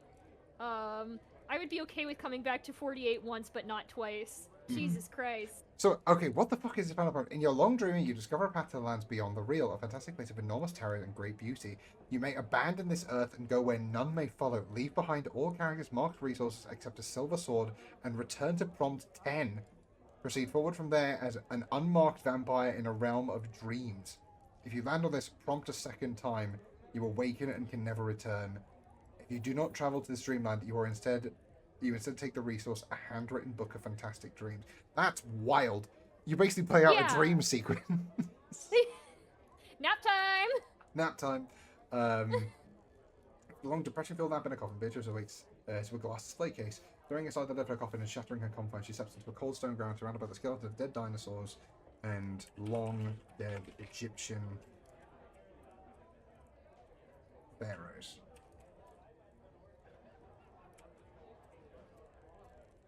She Nap time, Sword Art Online time. is on, or she was. I mean, she's lived a while at this displayed point. in the She could British make it there. Museum. She was on display in the British Museum. Clothes and rags. On display in, we'll say the British Museum for posterity, but she probably wouldn't know where she was until she got her bearings. Yeah. Which, British like, Museum. I think there's something kind of, like, fucked up about the fact that she's simultaneously, like... I feel like she's acting like a fucking idiot in her 20s who, spends all of her time partying and ignoring any sort of, like, any responsibility she should have in her life, or doing anything, or... She's just making a shit ton of mistakes, and it's like, girl, you're 700 years old, get it together. This is embarrassing. Yeah, hold on. When did we start this journey again? Yeah, it was like It was fucking 1190. 1200. It was 1197. You are 600 years old, give or take. You're almost 700 years old. In fact, hold on. It's 1899. So Yeah. you are just over You are 702 years old, young lady. She's just a 702-year-old teenager. I don't know what to tell you. Her clothes turn to rags by the ravages of time. So, thing is, how do you escape? We've established you just break out of the glass display case. Lose a resource. You don't actually have any. strike out all mortal characters. You don't have any. So you lose nothing. You spend 100 years of time, relocate to London during the Industrial Revolution. I see this as a win, honestly. Yeah, honestly, I think that this is like genuinely really interesting. Yeah. There's not much else that really needs to happen in this prompt, I don't think, unless you sort of have an idea, unless you maybe want to talk about where's her mind at, I guess, at this point. Like she's just woken up, she is literally surrounded by archaeological finds from all over the world. Where does she go from this point? Like what's her first port of call now that she's in a completely different time zone? Completely different time zone. Yeah, this is what happens when you go from EST to CST, guys. This is what happens when you go from GMT plus 1 to GMT. You lose an hour, completely different time zone. I love that. Losing an hour is kind of like going forward in time 100 years, if you think about it. You lose 100 years and 1 hour. This is how I feel. Is this how you feel when you DM your American friends Happy New Year right at midnight? This is how I feel when I get on a flight at 4 in the afternoon to the United States, and then I arrive at 10 o'clock in the morning on the same day that I left. I get off the flight, point at the camera, and just go, time travel. I guess, the first thing is, I think it'd probably be the calmest she's been in a long time. Because first of all, I feel like a 100-year-long nap has to be pretty grounding. Oh, yeah. That's the first thing that comes to mind. I know I sleep a full night and I feel so much better. 100 years has to it's gotta be a shock to the system. God, imagine sleeping for 100 years. I wish. Oh. Everyone you know would be dead, though. Much more frightening if you're not a vampire and kind of used to it at this point. Yeah, true. It's like going into cryo sleep in old school sci-fi. It's like, oh no, you've been in cryo for a long time. Nodders. Yeah. I was like, you can't see it, but I'm nodding, and I'm like, I have my model up. Of course he can see it. I can see it. Yeah. The model's doing it. It's right there. Well, obviously she understands what the concept of a museum is. So I think that she's very calm, and I think that part of me thinks it's really funny to imagine I don't know, there aren't security cameras at this point, but I think it'd be really are there? I don't know. Sometimes things are invented way earlier than I remember them. I would think they were. So no, security camera technology was not around during the Industrial Revolution. No, that's right. That's how early we are. Here's the thing. I've just thought of something that is a real twist of the knife. Oh no. So okay. Because obviously British explorers who would have found this in the wake of the French Revolution, it probably would have been in a mausoleum somewhere in Paris. Mm-hmm. And there's a placard next to the coffin that says it says something along the lines of the Tomb of Saint Adelaide. And it's locked. There's got it's got a crucifix on it. It's they've just made some shit up basically, but it's the choice of name because it's a name that you recognize but you don't know where from. The Tomb of Saint Adelaide. And then it's holy fuck! That something came out of the Tomb of Saint Adelaide. And I'm just imagining oh my god, something crawled out of the Tomb of St. Adelaide. God hates us. You send the church into a frenzy. Willem Dafoe has to show up and be guys, chill. It's fine. It's not a big deal. It's not a big deal. Also, what the fuck is happening right now? Why are there so many of you? Willem Dafoe, every time I get it under fucking control. Every time I find one crazy vampire in Paris, there's another one right around the corner. He's really out here if I had just keep batshit insane vampires. If I had a nickel for every time I found an insane vampire in Paris, I'd have 2 nickels, which isn't a lot, but it's weird that it's happened twice. Which is especially funny to me because I remember last time I was like, it's one of those things where I was like, oh yeah, I think Beatrice would absolutely make fun of her for being fucking weird if they met, and it's like, ooh, pot me kettle. Mm-hmm. Pots at kettle. So... You've cursed yourself. Congratulations, you're barely any better. You're only better in the sense that you have, like, enough of a semblance of sanity to be marginally ashamed of what you're doing. Like, the horrific, like, gaunt, like, hardened skin, like, monster that was Malateacher, like, looking at you being like, you'll want to talk, Jesus. Anyway, we keep getting off topic. So you wanted to go somewhere. So you're like, obviously you recognize that you're in a museum. Yeah. Where do you think that she would go, why do you think like as like her first point of call? That's a good fucking question. Because, like, 2 things that would be immediately obvious. One, you're in a museum. 2, the fact that your thing says the Tomb of St. Adelaide in perfect English probably means that you're somewhere in England. yeah. The amount of stuff in the museum means you're probably in a large city, meaning this is either London or Coventry. Yeah. You're thinking Denny's? Denny's? Oh yes, oh yes, we have warped time so much that we have Denny's in the Industrial Revolution now. It's the same place. One of the things that I keep saying to Toria about our Vampire the Masquerade character is like after we've all had our first encounter where we like meet up with each other, I so want like the first like big like party sit down to be in a 24-hour McDonald's with like the fluorescent lights, but it's just like a coterie of vampires getting like 2 a.m. Mackies. Like, that's the most amazing thing to me, particularly because my vampire is like very foppish, very sort of like, he's like a West End actor. He like wears a cravat unironically. And he was like, what am I even doing here? Like that. Like a Tremere, a Toreador, a La Sombra, and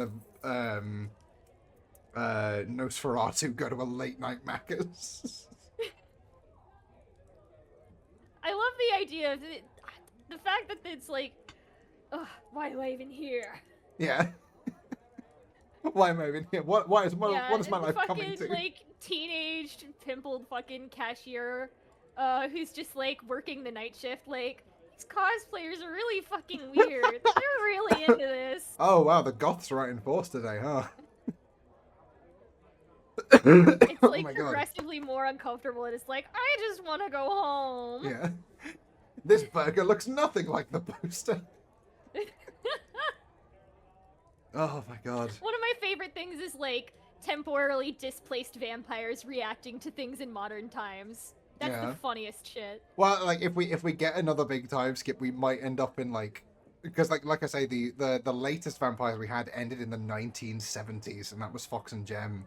And like that was a wild thing to like talk about because the 70s were around like recently. Yeah. So we're getting close. There's we are getting still close. a lot of prompts left.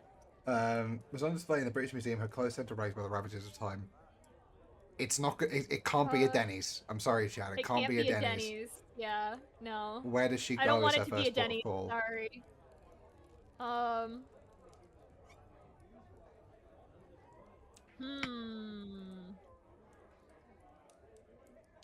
I suppose it does only say how do you escape, lose a resource. I suppose she just kind of walks out.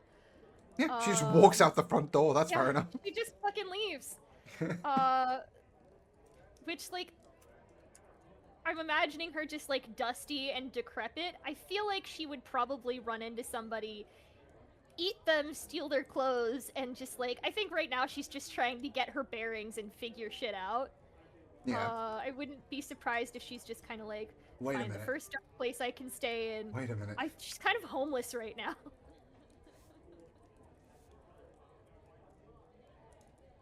1888. Okay, so Jack the Ripper's already been. Jack the Ripper has been and gone. Unfortunately, we're 11 years after Jack the Ripper. But I was like, Yeah. imagine if like you walk out of there, you kill someone, you take their clothes, and it's like that's the first of the Jack the Ripper killings. But no, we're past that, unfortunately. She walks out the front door, kills and beats someone. You take their clothes and figures. Feminist retelling of Jack the Ripper, where Jack the Ripper is actually a woman. Mm-hmm. Well, there were theories that Jack the Ripper was a woman. Yeah.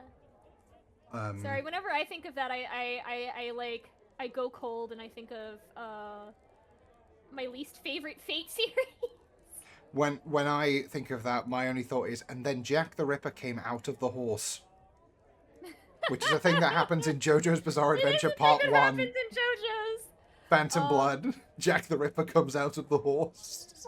I think about Fate Apocrypha's version of Jack the Ripper so much because it's so bad that there's another series where Jack the Ripper appears and they just make up a different character to also be Jack the Ripper. Because this explanation is just so genuinely bad. It's like genuinely awful because in some ways it takes into account the actual circumstances of the victims. And it's like, I feel like that makes it, this is like making it worse. You heard Fate, you play Fate Grand Order, based. Based. Do you know anything about Jack the Ripper and Fate? No. Like I say, Okay. I'm a complete Fate novice. I watched Fate Apocrypha passively while one of my housemates in university was watching it on the big TV during the pandemic. Okay, so you genuinely didn't absorb any information about what was going on with Jack the Ripper, because there's an entire arc about Jack the Ripper. No. Okay, so that's for the best, because it makes me angry. Apocrypha is a series I could talk about for ages, because there are some things that I like about it, and so many more that I don't. And one of the things I hate the most is Jack the Ripper is, you are introduced to her, and she is a little girl, and it's like, okay, so it's the unborn fetuses of all of the women who got abortions who came back as a vengeful spirit and killed their moms. And I'm like, Jesus fucking Christ. What the fuck? What? What the fuck is that? What the fuck? Which is like such an insane take that there is another series that also introduces Jack the Ripper as a character, and that they're like, this time we're gonna play with how some of the characters in Fate are very much like what we think they are as opposed to what they actually are. And you have like a very much like a British gentleman who's like, so I'm literally just an amalgamation of all of the different stories we've told about Jack the Ripper, and he's way cooler. He's in Fate Strange Fate, which is from what little I've seen, probably one of my favorite Fate series so far, like to date. It's that, and I love Samurai Remnant. I think Samurai Remnant is like a really great return to form for like the basic Fate series. I freaking love Samurai Remnant. I could talk about it for ages, so we're not going to. In the meantime, we have 6 experiences and only 5 slots. We need to forget something. So we Focus beyond the test. No. So we have your backstory, we have the bit with all the names that you've forgotten, which is about Amadeo's engagement and then him fleeing with you to France. We have the start of your time in Paris. We have the returning of your sister, meeting Elisabetta and then killing Elisabetta. And then we have your memory of the executioner's block. Can you repeat the first 2 again? Backstory and you breaking off your engagement with Amadeo and then fleeing with him to England. First time. I think that I want to take out the breaking off the engagement and fleeing, because I think that plays back into what I was talking about, where it's like, I think she still definitely remembers him. We have him in other experiences. He's still a part of those. But I really like the idea of her forgetting there being a time where, like, they weren't together and he wasn't a part of her life, where it was like, which I think twists the knife even more that he's gone, because she literally can't remember a time where they weren't happy together. Yeah. Yeah. Yeah. And cool. now she's alone. And now she's alone. She doesn't know anybody. Yeah. So cool. That is that prompt resolved. Roll those dice for me again. Hooray! Fate Jack is great. What do you mean? My issue with Fate Jack the Ripper is I feel like she's a character that could be interesting, but she exists under like the worst possible circumstances under I don't know if this should be Jack the Ripper, a real murderer, and I don't know if we should be talking about abortion that way in this climate. Yeah. It's a whole like it's a whole yeesh. It's like a collar tug like oh. Yeah, I'm like, it's an interesting horror concept, but no one's going to talk about this in a way that's critical or interesting, and it's going to become a different thing too fast. Mm-hmm. We got a 6 and a 4. So we are going forward 2 spaces to prompt number 50. Ooh. You were captured in a trap set for predatory mortals. What sort of criminal are you taken to be? How does this experience help you learn to better prey on mortals? Make a skill that sours the purity of a pleasant memory. Okay. You're captured in a trap set for predatory mortals. Maybe you're arrested. Does she have a pleasant memory right now? You have your backstory, My backstory, this is true. which I guess is kind of pleasant. Yeah. And you have like your initial meeting with the Voivode and going back into Parisian high society is a pleasant memory, I would say. Like you're meeting up with somebody who you like and you care about. Yeah. Forced back into life. Which is like, I think she's such an interesting and fun character, and I think about her a lot.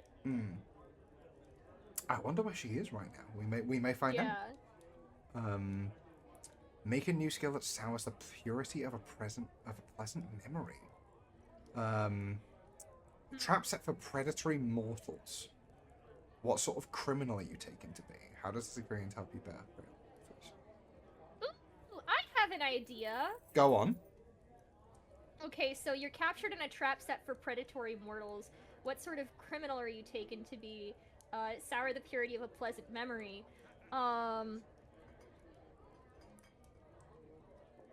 think... So...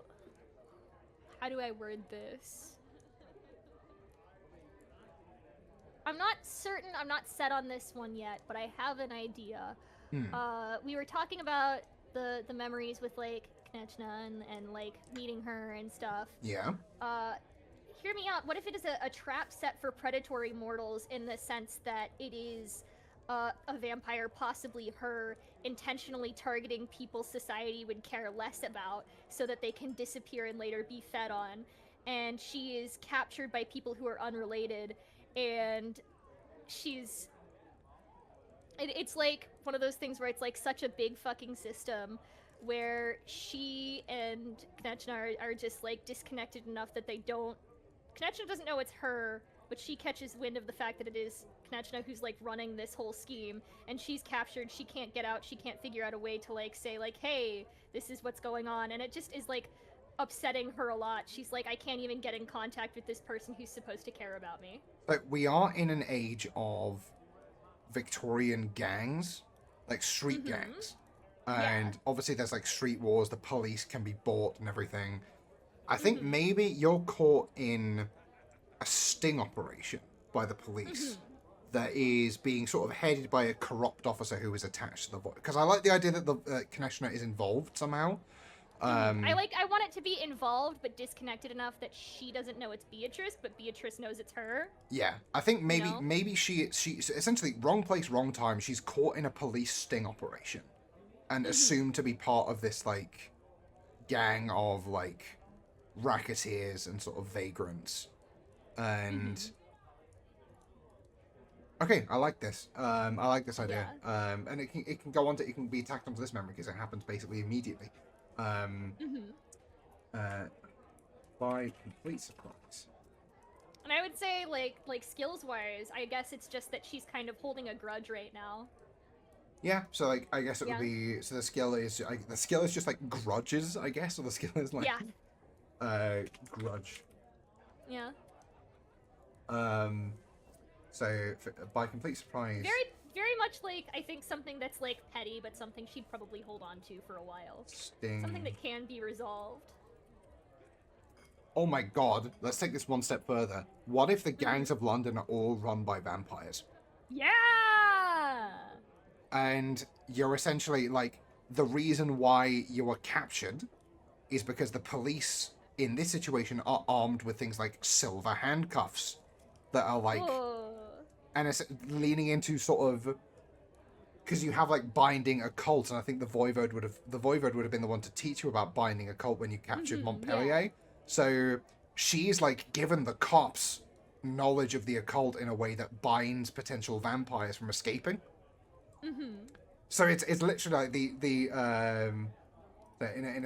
she's captured in a sting operation by London police. Yeah, Beck's got a good point there. What's that? Victorian consensus and black phosphorus. Oh, true. There is the oh shit, yeah, we are in an age where like gunpowder and the sort of things thereof are like death hex. There's like hex magic that like turns off other magical effects.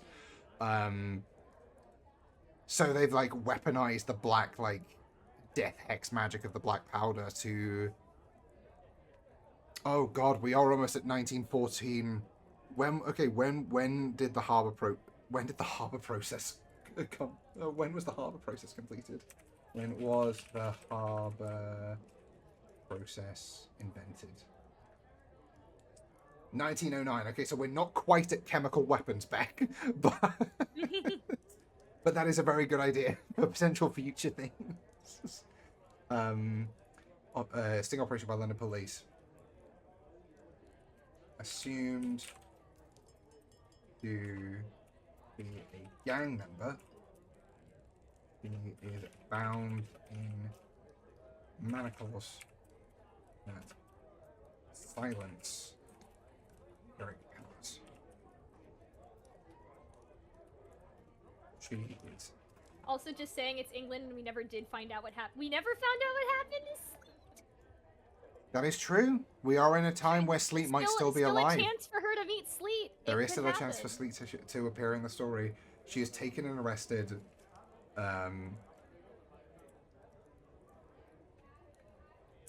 She's taken and arrested, awaiting trial in a prison cell,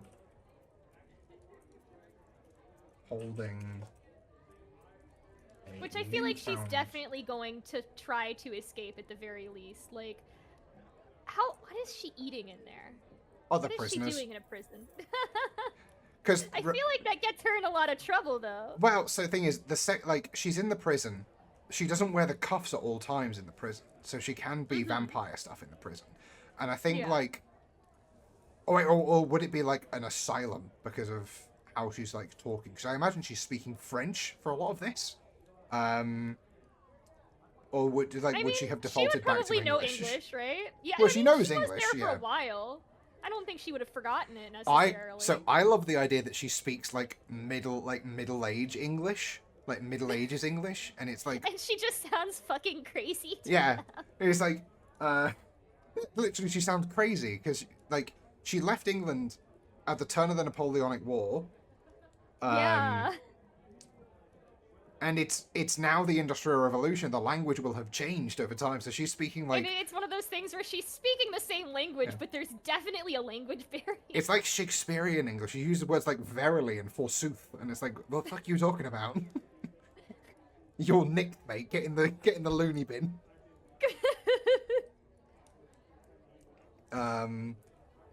She is taken and arrested, awaiting trial in a prison. Taken and arrested, thrown into an asylum, Language drift is real. holding a newfound grudge towards. I love the idea of like running a fucking 500-year-old vampire game with all of the characters that already exist, but I'm like, oh shit, so I gotta read a bunch of Shakespeare now. Which to learn is how fine. to learn how to write in character.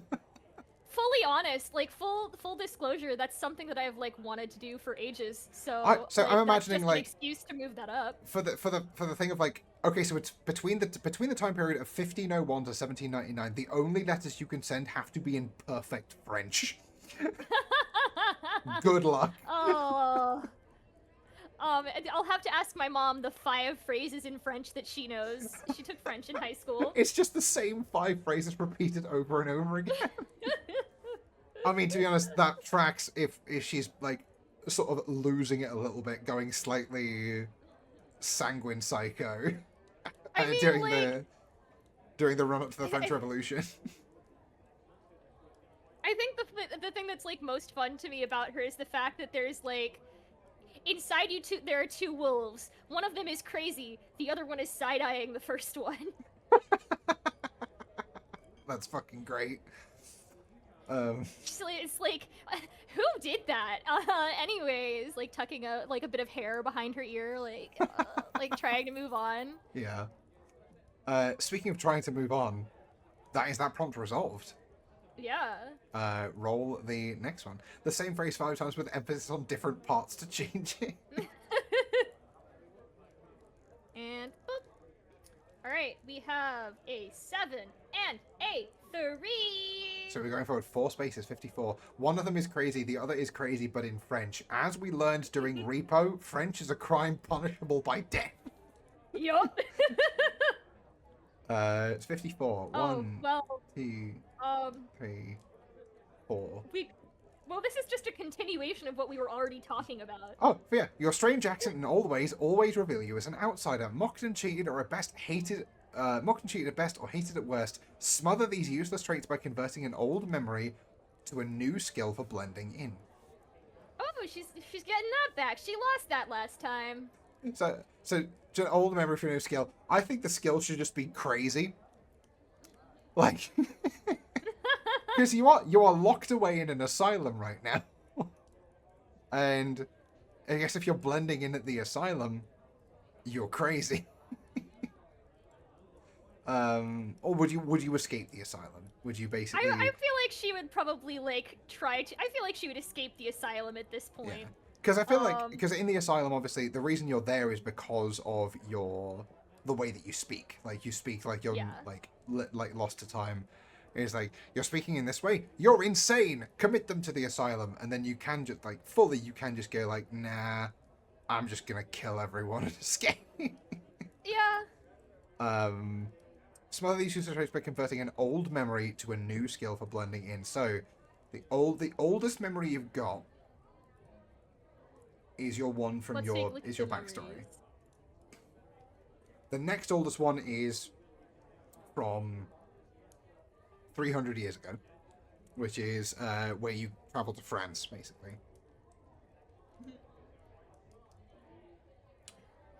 I think maybe you just say fuck it, and you just speak French. Like you revert back to your French, like revert back to French, because at least like she just tries to be like, okay, listen, I'm French, but I really like Shakespeare, so that's all I know in English. I got, like, can you help me learn more English? I promise I'm not crazy. Yeah. I'm just very well read in specific areas. So okay, so you escape the asylum, and I think maybe you know what you could do, because there would be I don't believe that France and England are at war anymore at this point. I think we've been allies for a number of years. There's probably a French embassy in London. You can escape the asylum and you can essentially seek aid from the French embassy. Yeah. Because that's like, that would be a way of you getting protection. You speak fluent French. You have done for years.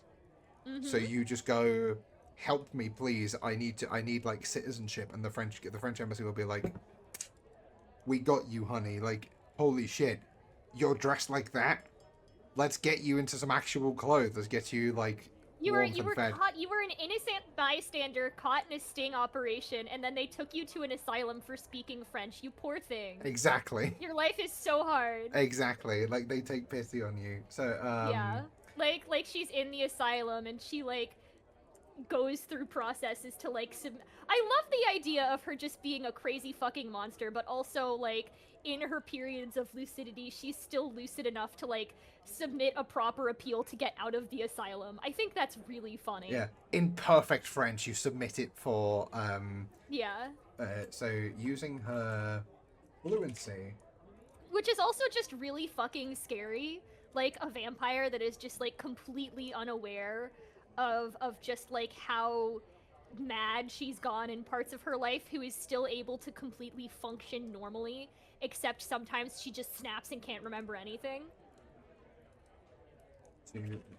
So, using her fluency in French between fits of lucidity, she's able to submit a flawlessly worded letter to the French embassy in London.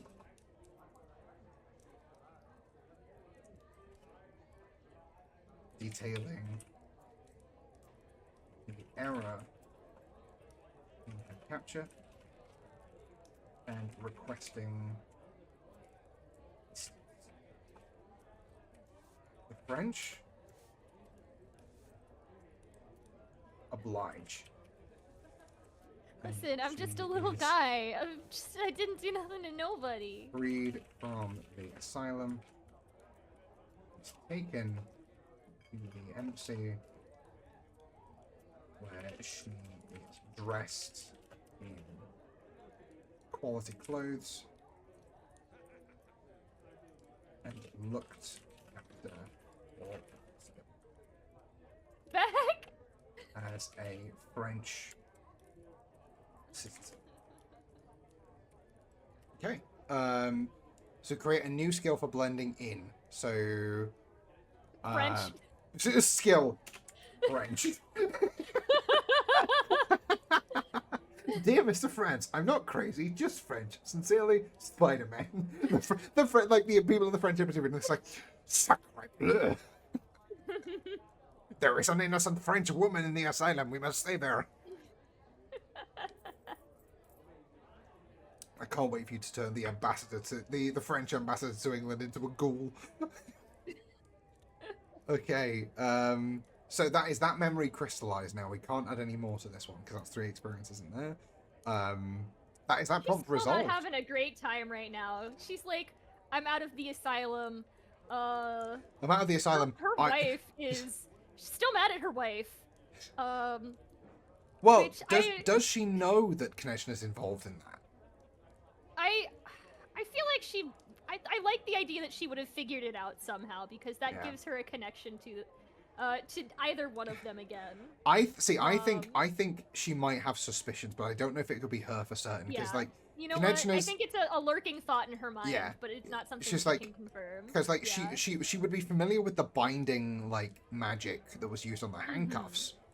She's like, wait a minute, I know that one. Years, it could be something else. Yeah, like she was. There's a part of it that's like that magic could have been like disseminated out. Like people might just know that now. But also there's a part there is a part of you that has a suspicion, and I don't know whether it wouldn't be confirmed for her just now, but like whether or not she might be involved in this.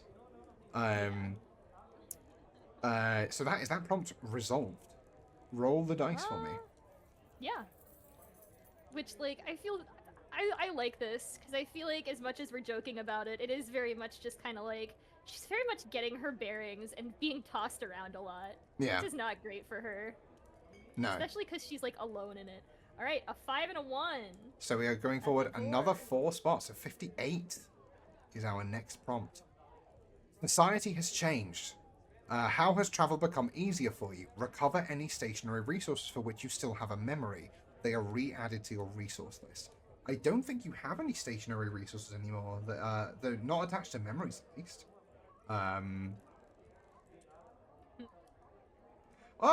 You have the social calendar back. Oh no, the social calendar was attached to Venice, not to this. And oh no, you do have a memory of Venice. You have your backstory, I think, right? Still. Yeah, I do. Oh shit! You recover everything. You recover the family business as a stationary resource.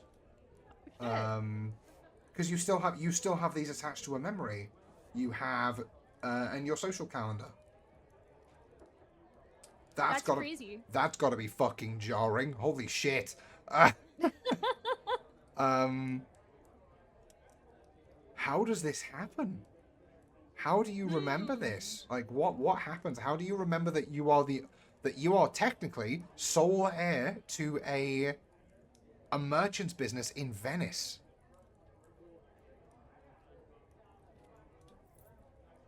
Well, I feel like...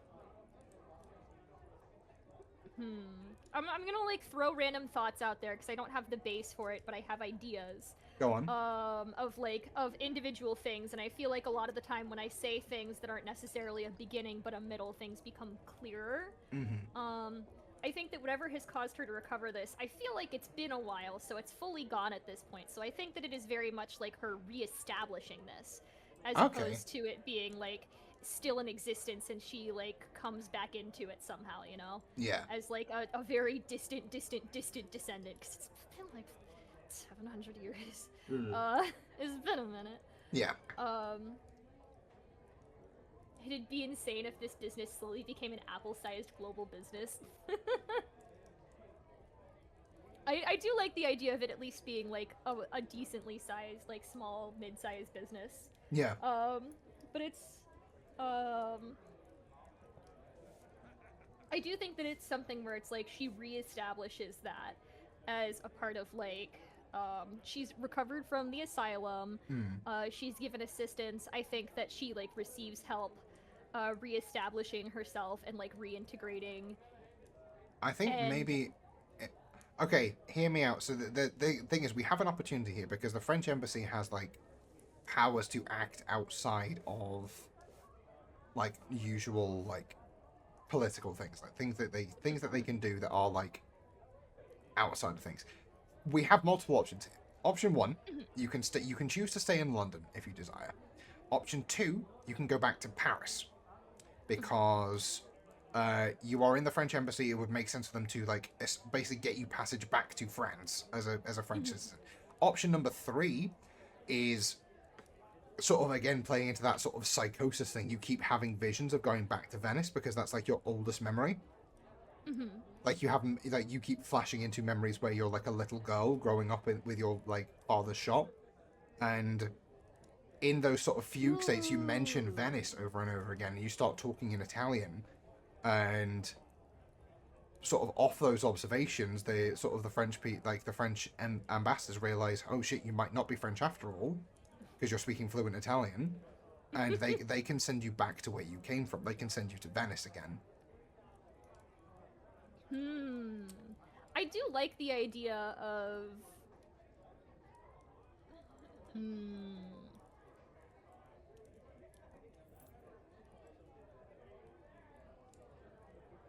I like the idea of her going back and kind of like trying to reconnect with that as a way of like, because there's a part of her that's like going fucking crazy, and then there's a part of her that's kind of like, well, that's not pleasant. I do like the idea of her going back to try and settle that and like make that better. I think that travel has become easier for her in the sense that she like, you know, she has connections. And like she's like receiving help. I like the idea of her just kind of like traveling back and reestablishing herself as a way to see if she can attempt to ground herself and maybe not lose just huge portions of time all the time. Yeah, that's fair. Yeah. So you want to go back to Venice then? Yeah, I think so. Cool.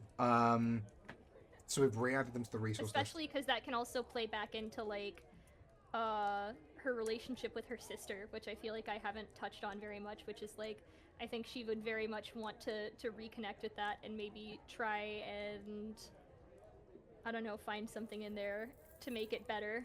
Just a quick like, one. I can't speak for her. Your model has been frozen for like a hot minute, and hold on. I don't know. Okay, there we go. Now it's moving again. I don't know what happened there, but it's just I've just noticed like off the screen, it's like, oh, that's not talking. I God damn it. I'm just gonna close my phone. Okay. And open it up again and see if that helps. While you're sorting that, I'll basically just type this out. So while living at the embassy, keeps having visions / flashbacks of a home, Venice, and in those few states speak fluent I'm Italian. gonna close YouTube Studio and see if that helps. Whoop. Gonna disappear for a minute. There I go. It's okay. We're It's gonna gone. have to add it back. I will sort that out in just a moment. There you are. Hello.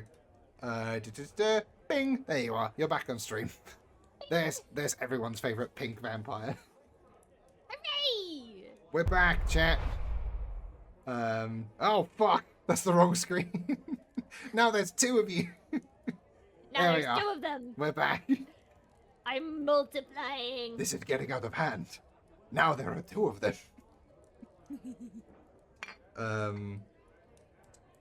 Where were we? Oh yeah. How has society has changed? How has travel become easier for you? Oh no, we've. Okay, hang on. Yeah, we were in the middle of writing this prompt, or writing this response. While living in the embassy, Beatrice keeps having visions flashback at the home of Venice. In those few states, she speaks fluent Italian, and the ambassador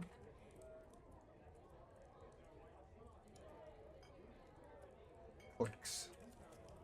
She is not, in fact, French, but the daughter of a Venetian merchant.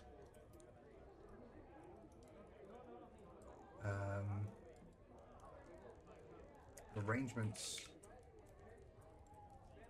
made, and the offer is put out to her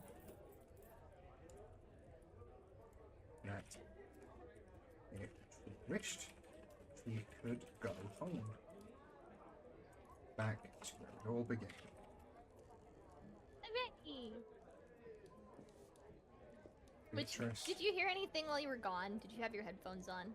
I do not have Bluetooth headphones, no, so I don't know. I Ah, didn't hear anything tragic. about that. Because I was just saying that, I actually feel very sad for her right now, because I was like, I feel like her entire existence is very much marked by, she wants the people she cares about the most to love her. I think she wants to be comforted by them, she wants to be with them. And then also, I think that she's very much, like, clawing at, like, trying desperately to stay sane. And there are, like, times where she can do that just fine, and then there are times where she can't do that at all, and she has zero control over it. So I feel very bad for her going back home trying to figure this shit out and not really having anyone there. I think I specifically said that I think that, like, by making this business and making it something recognizable in her life, that she hopes maybe anyone she cares about would remember. Which, who knows if they remember it, even. I think that she would very much try to expand her business, but I feel very sad for her right now. Does Very she tough change? position. Does she change her name back to Ada? Ooh. Good question. I don't think so, because I think that, like, she's forgotten it at this point, but I guess, no, it's only the resources that are re-added, so I guess she wouldn't entirely realize what's up with that. Plus, she's been known by the name Beatrice for so much longer that I think it would just be more recognizable. That's fair enough. Yeah. Because that so- was her name for an overwhelming majority of her life. It was indeed. The arrangements are made, and the offer is put out to her that if she wished, she could go back home to where it all began. Beatrice accepts and is put on a ship back to Venice. Returning home, she finds her old shop abandoned, vacant, lifeless, and decides that if she's to confront this past that is haunting her, she must do so head on. She rebuilds from the ground. I love coming full circle. On muscle, memory, and I specifically really like the idea of this being kind of like, something she's doing for her father, too. I was literally about to write, so acting on muscle memory, fleeting glance to the past, to lessons taught to her by a warm, bearded smile. Yeah! And Because it's something she remembers, but she's been avoiding for so long, and she's finally trying to confront that. Loving, brown,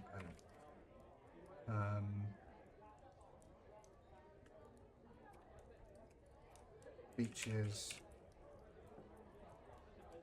attached to the person cannot but knows loves. I think that's one thing that's kind of fun about this game, is that, there have been a couple of times now where I've been trying to get at something, and I think that you kind of got there verbally before I did. And I think it's kind of fun how it's like, sometimes you get a little lost, and sometimes it's hard to do, but I think sometimes it's like there kind of is really one way to go with this that feels like the right way. Yeah. It's like to a point where everyone's on the same page before anybody says anything. Exactly. And I think that's fun. Yeah. Well, we now have the problem of we have 6 experiences and 5 memory slots. We are now in a position where I would say you can make a new diary. So if you wanted to put a memory into a diary, you could do. But if you also wanted to... So, we have your backstory, which is the whole reason you're back here in the first place. We have your... Which I don't think I want to get rid of that just yet. I think I would want to hold on to that one for a little longer and then maybe record that in a diary next time, as like, it's comforting, she's resolved it, it's something that doesn't stick around in her memory as much anymore because she's finally coming to terms with it after 700 years. Jesus Christ, girl. There's but like, it's something she writes down. Yeah, definitely. There's you going to Paris and sort of meeting with the Voivode again. Sort of with the Vampiric Under Society. There's the return of your sister, meeting Elisabetta and then killing Elisabetta. There's you facing the guillotine, and then there's your memories in London for the brief time you were there. So there's you escaping from the British Museum, being committed to an asylum, and then being rescued by the French embassy, which happened literally very recently. Yeah.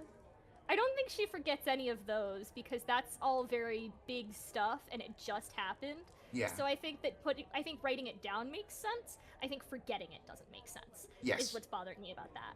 So I don't think it's that. Can you go over the older ones one more time for me? So we have backstory, which we've decided is off the table for in terms of like forgetting or even putting in the diary. That's kind of like her driving motivation right now, so I don't want to touch that. We have 1510, your introduction to the vampire aristocracy in Napoleonic era France.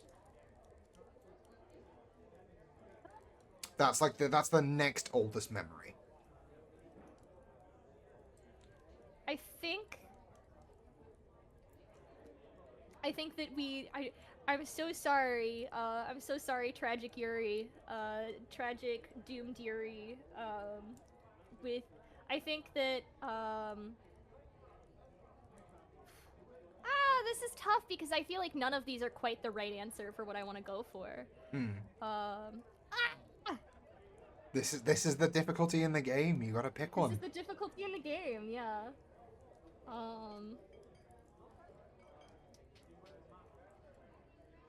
Because I feel like I want to hold on to that one. Because, I'm like trying to be really serious right now, and then I get distracted by the fact that we like literally wrote down in text that they are her dreadful polycule. I forgot about the dreadful polycule. God, what a name for a thing. I love them.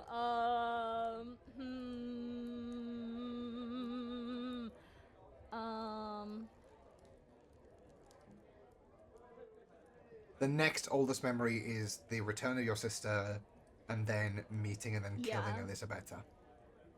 I think that I want to forget that one because I think that's a knife twist of like, Forget it. Okay. I think that there's something. No, because I'm unsure. Because it's like, wouldn't that mean she forgets about her sister's presence entirely? And I feel like that would be kind of huge, because it's like a huge part of this is her trying to find the people she cares about again. So I'm kind of interested in I think it would be interesting if she's doing this for some kind of closure and she forgets that she ever met her sister again. That would be an interesting, like, again, twist of the knife. Mm-hmm. Yeah. That, I mean, it's tragic if nothing else. Mm-hmm. Yeah. Especially because, like, who knows if we're gonna be able to, like, resolve any of that and actually meet them again. Yeah, it might never happen. It could just never happen. Yeah. And it's also, like, forgetting everything with Adelaide and Elisabetta, which is kind of like, Elisabetta was, like, the closest thing she had to a daughter, and she's forgetting that too. Yeah. Which is very sad. So I'll move this to forgotten then. We have a new casualty in the graveyard. Yeah, which I feel like is part of, like, I guess in her seeking closure, it's something she forgets, just as, like, it's kind of a thing she's doing unintentionally to protect herself as an unintentional result of these fugue states she's going through. Yeah, absolutely. And it's kind of like, it's in dealing with that, it kind of causes her to lose those memories, and then it's like, it's this pressure that's causing it in the first place, and that's what causes it to kind of calm down a little. Yeah. Yeah. Okay. Which is very sad. Yeah, it is very sad. I also think it's fitting as well, like, you throw yourself into the business so much, like, this is like, this was my shop, this is where I work, this was my dream, I wanted to take this further, and in pursuing your dream, your almost 900-year-old dream, you've forgotten the people who were the foundation of that dream. Well, no, she hasn't forgotten the people who are the foundation. It's she's kind of holding on to that, I feel like. It's more so that I think she thinks that she's reconnecting with it, but she's really just forgetting the hard things. Yeah, you're so right. And that's even worse. Yeah. Which is kind of weird, because it's like there's simultaneously, I think, a bit of character growth in there, and then, like, also regression in a way that I think is really messy and genuinely pretty fun. 100%. Where it's like, yeah. I think that she's probably a little bit more mature in how she handles it, and it's probably a little bit easier for her, but it's one of those things where it's simultaneously more connected and totally disconnected from any sort of humanity, because she's just she's kind of, like, reconnecting with her humanity by just, like, forgetting that this more monstrous part of her exists and ignoring it. I think by this point we've had the turn of the millennium as well. It's 1900 by the time your shop is re-established in Venice. Well, turn of the century. All of her problems. Mm-hmm. Girl who is going to be okay. That is that prompt resolved. Let's roll the dice again.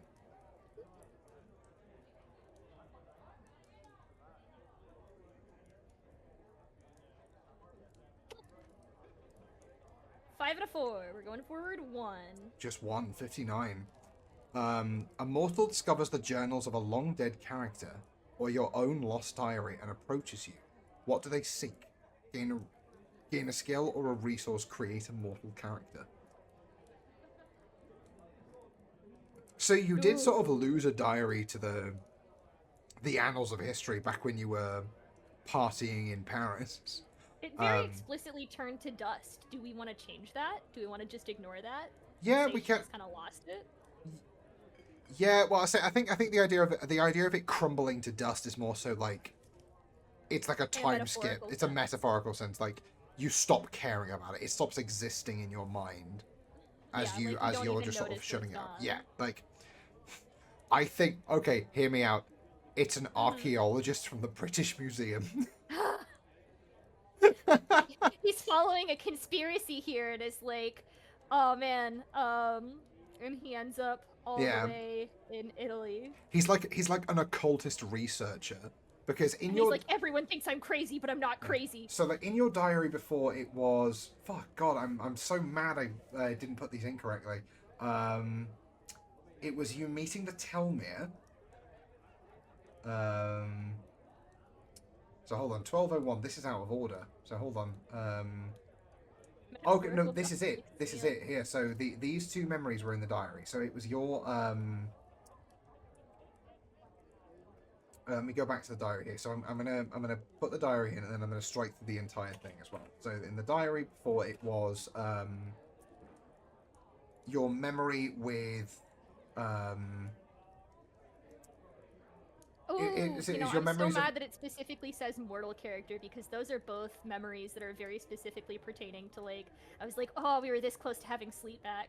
We could have brought sleep back. We could have brought sleep back, but it says specifically mortal character. Mortal character. Ah, shaking my fist at the sky. So- It keeps almost happening.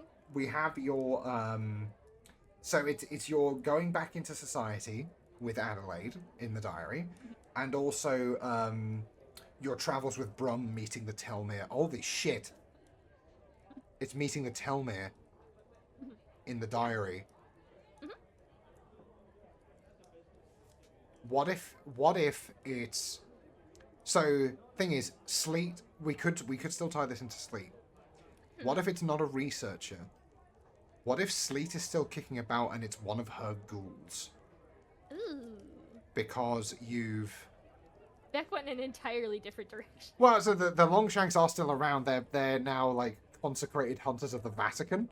And it would make sense if, like, they found this book, like, talking about the Telmere, and then, like, if they were piecing that together, they would find the archive search of the Telmere within the Longshanks that was back in, like, medieval times.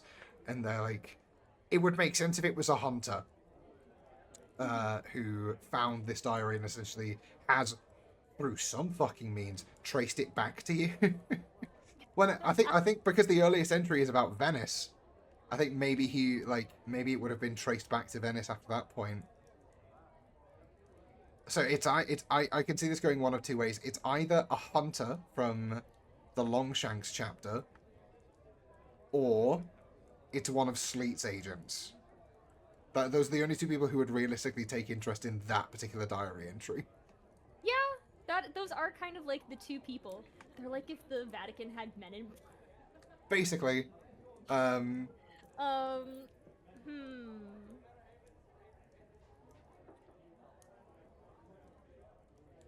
I like the idea of it being, actually, like, genuinely, I like it being someone who is an agent of Sleet, someone who she works with, and her, like, basically just having more connections again.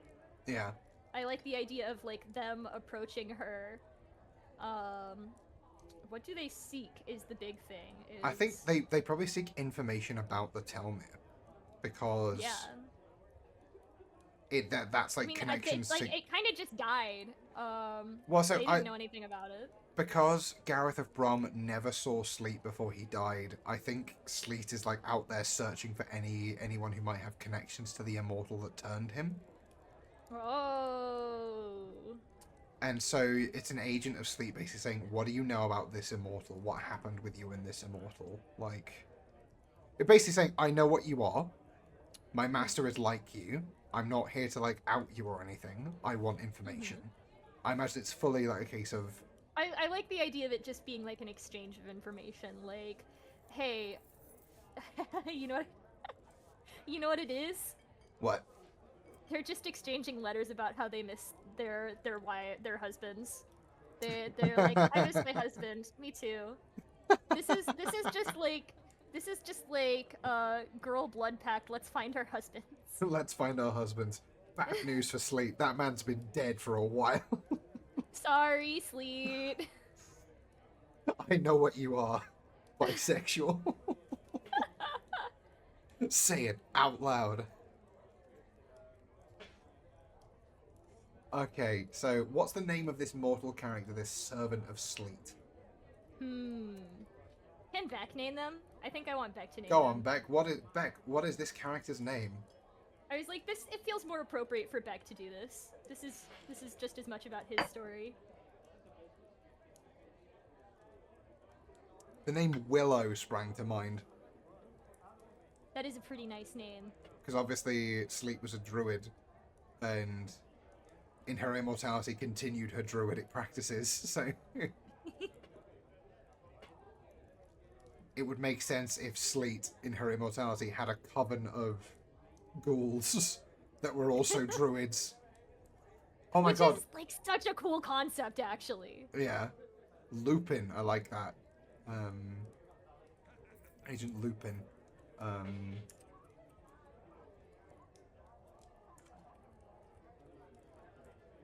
Did you ever play? My mind is now thinking of in Dishonored, the Dishonored DLC, Knife of Dunwall and the Brigmore Witches. You're introduced to the sort of titular Brigmore Witches, who are the servants of Delilah Copperspoon. They have sort of a very twisted form of nature magic, and it's very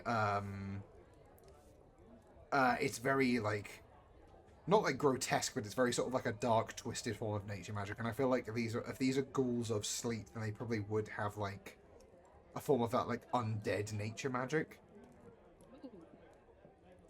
Lupin, Servant of Sleet. Beck has something to say. Everybody stop. Everybody stop. This is also my ploy to get everybody to watch Beck's VOD more, because it's still the one with the least views. It is. I just need to keep involving Beck specifically, so people can talk more about his. I like that. So we have Dartmoor, Servant of Sleet. I love that he's like putting agent before both of their names. Like Sleet's running the fucking. Sleet's running a fucking spy network. I kind of vibe with that, actually. I kind of vibe with that. I like the idea of, like, druids who are also just, like, unrelated. They really like the aesthetics, so they're a spy network. That's really funny. Oh my god, like is Sleet like the Professor X of my setting? Like, she lives in England and is basically just, like, monitoring all, like, she's essentially, like, so engrossed with nature now. She has, like, she's, like, in tune with every, like, tree and everything. She has, like, a surveillance network of the entire country, and she just tracks the vampires. She tracks the immortals. It's really funny to me that the side characters in a lot of these stories are significantly more relevant than the main characters of any of them. Well, they tend to outlive the main characters. I mean, yeah, that's the big problem. That's kind of the big one. Yeah. But it is also really funny. The Druid Spy Network, exactly. I quite like this. So Agent Dartmoor, they're probably just Dartmoor. Dartmoor to Dear Beatrice.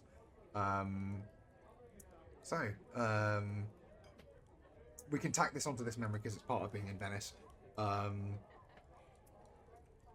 One day, while working at the shop, she meets a person not from this country, not from this land, an English person. Dartmoor, he, she, or they. Pick one, Beck. You're making this character. What are this person's pronouns? The Exceptional Mother Earth Network, or X-Men for short. That's amazing. Oh my god. You know, Beck, you are a treasure. You are genuinely amazing. Like 100%. I mean this fully seriously. Hold on. I hate saying stuff like that because I'm always worried it comes off as sarcastic, but I mean this, like, Beck, you are so fucking creative, and I hold you in very high esteem. You go further with your bits than I've ever known anybody to, in a way that I think is a lot of fun.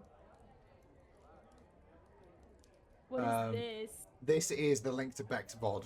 I've pinned it to the top of the stream now, so if people want to watch Beck's VOD or like save it for later, do so, because that's it's a really fun stream. Beck and I had a blast doing that one.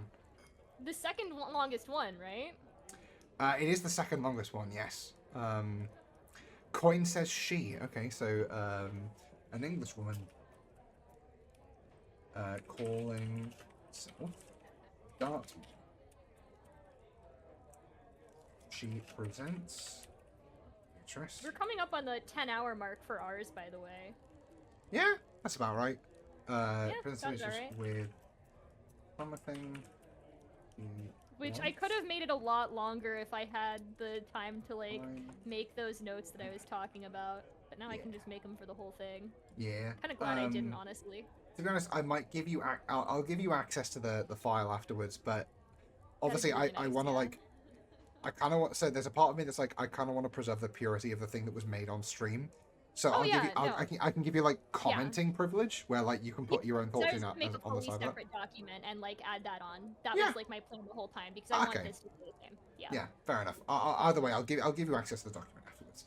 Yeah, there isn't really anything that's like I want a complete rewrite of this. No, it's I don't want to touch any of the original stuff. Anything that I would be like writing down is like you can touch this if you wanna. Yeah. She belongs to be something she once thought lost to time forever. First diary, containing only 2 memories.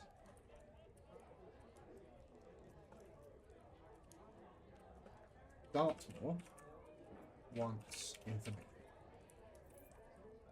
about Romney. She met, Beatrice met all those centuries ago. To exchange information. Beatrice learns that Dartmoor, that another immortal called Slate is searching for another.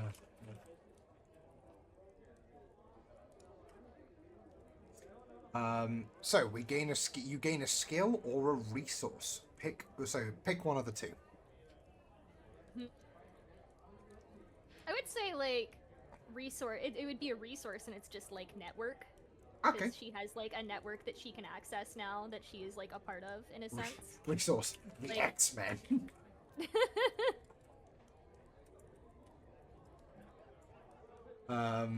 Which like the MEN has to have like the dots in it because it's an abbreviation. The X-Men. XMEN. Yeah. The exceptional. I'll put it in brackets here. The exceptional Mother Earth network.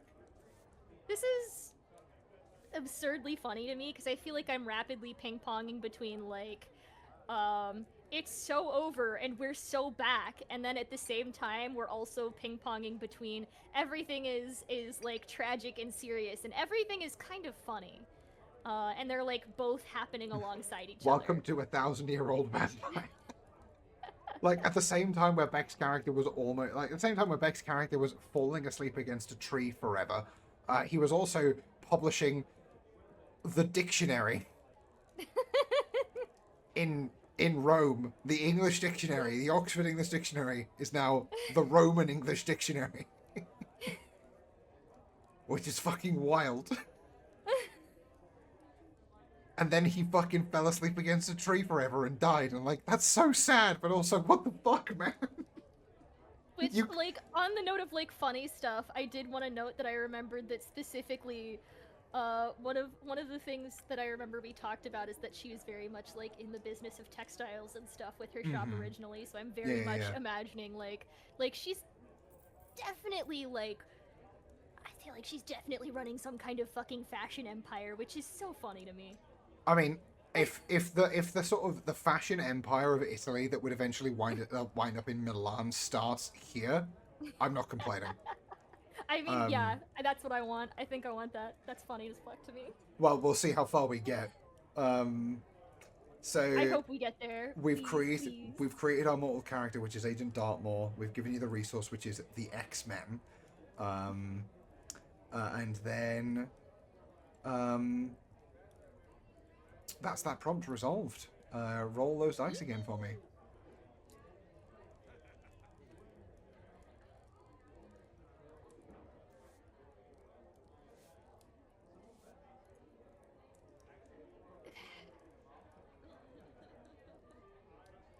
I don't like that sigh. It's 2 3s. So it's a 0. Yeah, it's a 0. The mortal harm, shames, or exposes you. Check a skill as you fruitlessly pursue them, lose a resource. Given what we've already established about your relationship with this mortal character, I disagree that that's the turn that this would take. Yeah. I'm opting for a veto. Again. Yeah. Like, if it doesn't work for the story, I'm happy to re-roll. And this Yeah. doesn't work for what we have This established doesn't this work. is. Yeah. Not unless it was like an accident. Yeah. And it's like, I don't know about that. Yeah. Like, this person is a servant of another undead. Why would they shame or expose you? Because they just offer themselves to exposure. This person is And essentially also, a like, spy. check a skill as you fruitlessly pursue them. Like, additionally, like, okay, I think she has bigger priorities though. Like, you check a skill that's like, it'd either be grudge, I'm assuming it would be grudge or French, one of the two, and then you just lose the X-Men, which is the resource you just gained. So re-roll, see what we get. Yeah, no, because that was ridiculous. Hmm. Oh, wait, where did that go? No, I'm gonna roll it again. That fell in my chair! I couldn't see it, and Those dice just want to rolled- escape. Yeah, the dice yearn for freedom. They hate me. Alright, we have an 8 and a 3, so that's a 5. A 5, so we go to 64. How do you provide for your banal material needs? Record an experience about the time this Wait, went that's wrong. 63. I thought it was 64. We were on 59, and we went 59. forward 4. No. We went forward 5. Oh, 5, It so was an 8 and a 64 then. 3. Yeah. Vast numbers of humans are migrating around the world. What group becomes easy to feed upon? How do you capitalize on their helplessness? Create a resource. I think the First World War has started. Because it's a 14-year jump into the future. Is the start of the First World War. Vast numbers of humans are migrating is just armies moving out towards battlefields. What group becomes easy to feed upon? I think it's wounded soldiers. Jesus Christ! Look, this is where we get dark, alright? You're looking to feed upon them. It had to happen. She was having too good a time of it. Yeah, I think maybe we're a couple of years into the Great War. Maybe we're in like between because it only lasts 4 years. It's 1914 to 1918. So I think we're maybe towards 1917, towards the end of the Great War, where there's a lot more wounded soldiers. They're coming back home on sabbatical before they go back to redeployment. I think you just kill a lot of people who are missing limbs because they can't exactly run away. Why did I say that?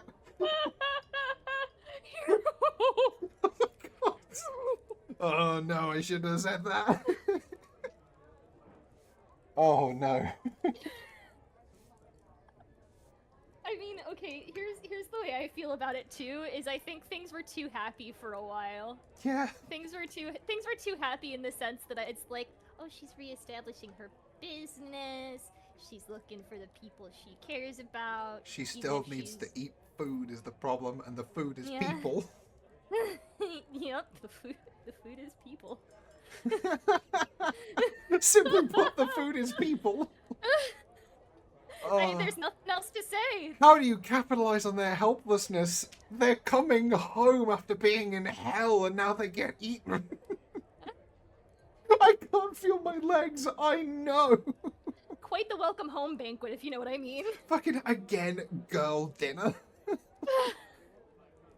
God damn you, Tosa, you monster. See, I love this because this is just girl who is going to be okay. Girl dinner. This is Yeah. yeah. So I'm not gonna. We can't tack this onto a new experience because this is all part of being back in Venice again. So this fits on the last memory. Yeah. The years roll on the Great War takes a toll on the people of Venice.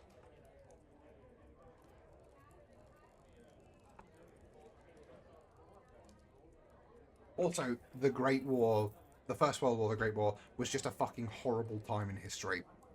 Oh yeah. like all sorts of horrific shit happened. Like 16-year-old kids, some even younger, were sent off to the front lines towards the end, particularly for the like particularly to fight for the Kaiser and like the other enemy, like enemy quote unquote powers. It's a fucking horrible time. Like, learn about the atrocities of the First World War so they are never committed again. Like, I make jokes, but it's like one of the most pointless and bloody conflicts in the history of mankind. Oh, it's horrific. Yeah. New. It's one of those things where it's like, we're joking to cope, partially. Yeah. Yeah. I'm making jokes to make a light of a horrific situation, and also because we're playing a silly role-playing game where you actively have to feed on people. Yeah. Yeah. Wounded. Return. Oh, I'm like clenching my fists, trying not to talk about Ultra Kill right now. okay, new. Oh, hang on. Enlighten me. How does...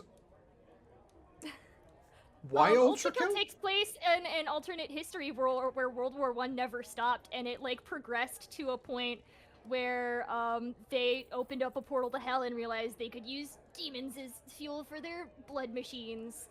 Oh my god. I didn't know that. Yeah. Yup. The lore is like genuinely crazy. Like if you don't talk, like here's the thing, Ultra Kill is such a fun game, but like you look into the lore and it's like actually insane.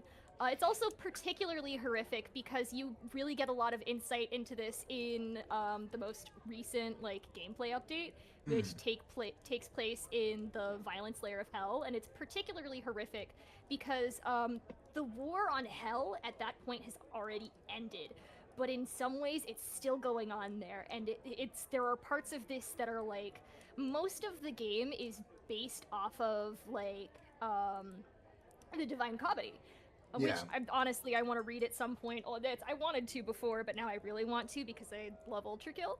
Yeah. But there are a lot of differences in this particular layer, and the idea behind it is the First World War and the war that humanity like brought upon itself, in turn brought into hell, was so horrific that hell couldn't think of a better punishment itself and adopted that.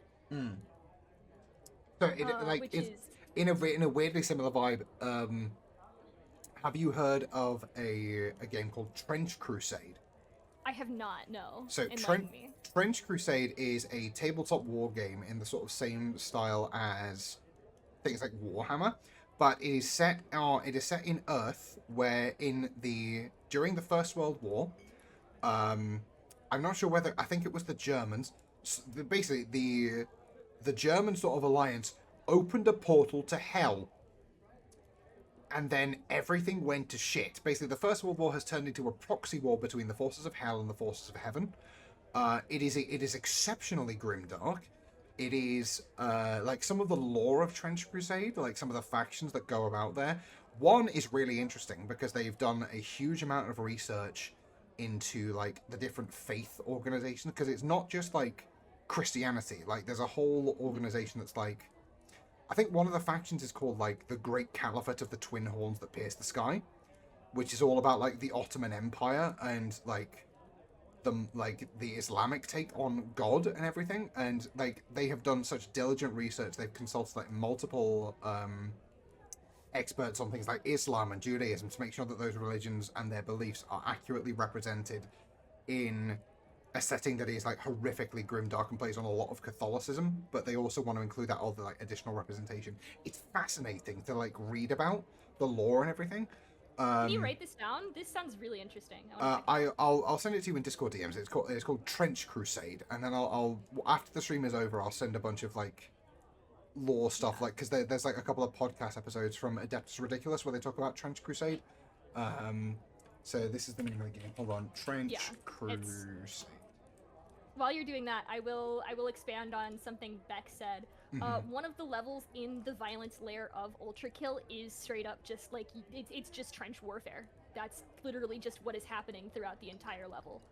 And I honestly think that Fraud is probably gonna be my favorite layer when it comes out, but it's gonna be, I think just gameplay-wise, it's taken over a year for them to release it because they had to overhaul the entire engine just for their idea to work. I think gameplay-wise, Fraud will probably be my favorite, but it's like thematically is like borderline fucking impossible to top Violence because I think that each individual level has such a strong thesis statement and like tells this story about the different kinds of violence that are taking place, that it is just fascinating and kind of like beautiful in a way that like I think a lot of the other sections of Ultra Kill haven't done to the same degree. And I think about it so much because in the first one you're chasing down the Minotaur, and you're in this white building, and it's like no matter what part of the game you're in, you can see blood everywhere, but it's the first time you've been in these solid white rooms. So it's like, I think when I played it, I was like, I didn't notice that there were blood splatters everywhere until I was playing in this room with these white walls, because I was kind of just going through the game for the first time. And then in the second one, you're going through it's literally trench warfare. The third area takes place in the Suicide Forest in Dante's Inferno in the Divine Comedy. And the fourth one is it's kind of this incredible culmination because I don't want to say what it is, but you are literally fighting the thing that ended the war between Earth and Hell, and it is also the thing that V1 was created to fight in the first place. It's so cool. There's another game as well. I think it's called Ad Infinitum, but it's set during the First World War, and it plays a lot on the themes of it's a horror game. Putting that out there straight away. If you don't like horror, probably shouldn't play it. But it plays on a lot of the themes of like the most horrific aspects of the First World War, particularly to do with like shell shock, like warrior, like the sort of particularly to do with the warrior culture that the Kaiser sort of put forward versus the realities of the hell that is the First World War.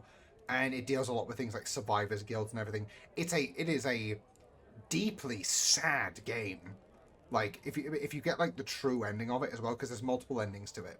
If you play through like and get the true ending, it is like, it's really fucking sad. Like there's hope at the end, but like holy shit, I was not expecting that from like basically what is essentially an indie horror game.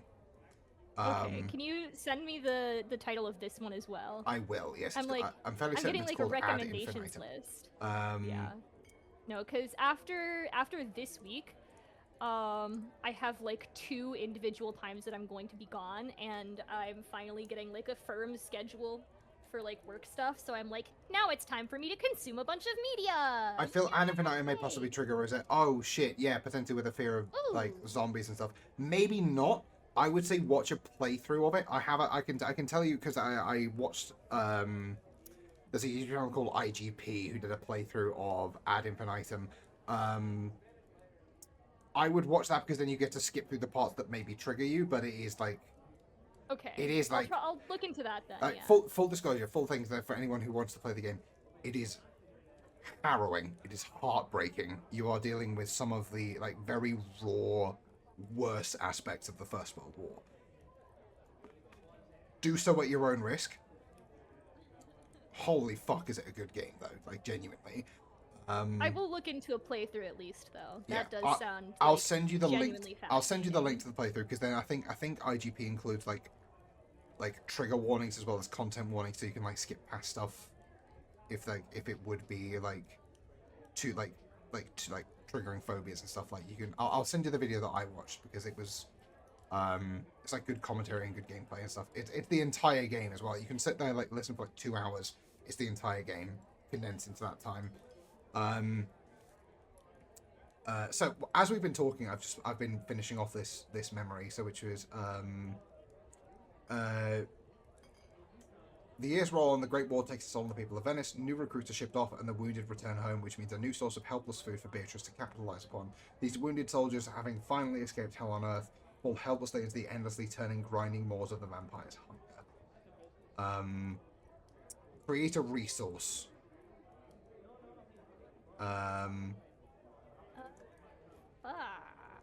What would be a resource in this situation that What would be a resource? Yeah, because I'm like, this is just sad. I guess it's like food. It would be like a source of food for you though. So I guess it's like. I guess it's like veterans of the Italian army. Jesus. Yeah. Italian. That's. Ooh. This is the thing though. Like this is the like there's content ones at the start of this game. It's like you may capitalize on people. You may take advantage of people who are wounded. A surplus of M1 Garand. It's like you have a collection of. I don't think they have their weapons when they go back to civilian life. There. I don't think they let people keep those generally. Not typically, yeah. Right, that's that prompt. This is why we keep Beck around. Otherwise, that would have been way too depressing to get through. 100%, exactly. Yeah. Really quickly, before we do the next prompt, I need to nip to the bathroom quickly. I'll be right back. Yeah, go ahead.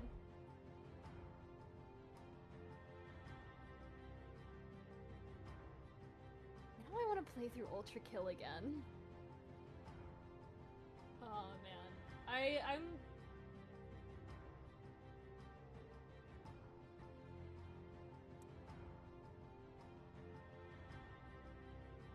I love Ultra Kill so much because it's one of those things where it's like I didn't expect my funny robots to be such a deeply affecting, like just one section of the game in particular being such a deeply affecting piece of art about like violence.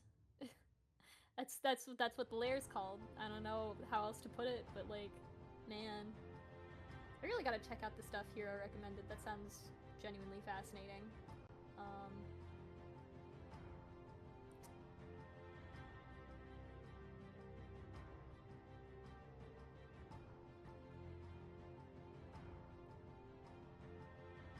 I don't know.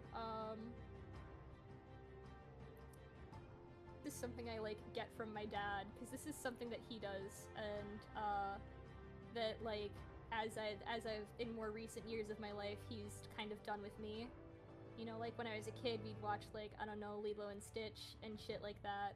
Which he didn't like Lilo and Stitch that much. That pisses me off still. He was like, I preferred Moana, and I'm like, Moana over Lilo? Like, Moana's good, don't get me wrong, but over Lilo and Stitch? But in more recent years... Oh, hello! He's gone right now. Welcome, Raiders! How's it going? I was just chatting about stuff.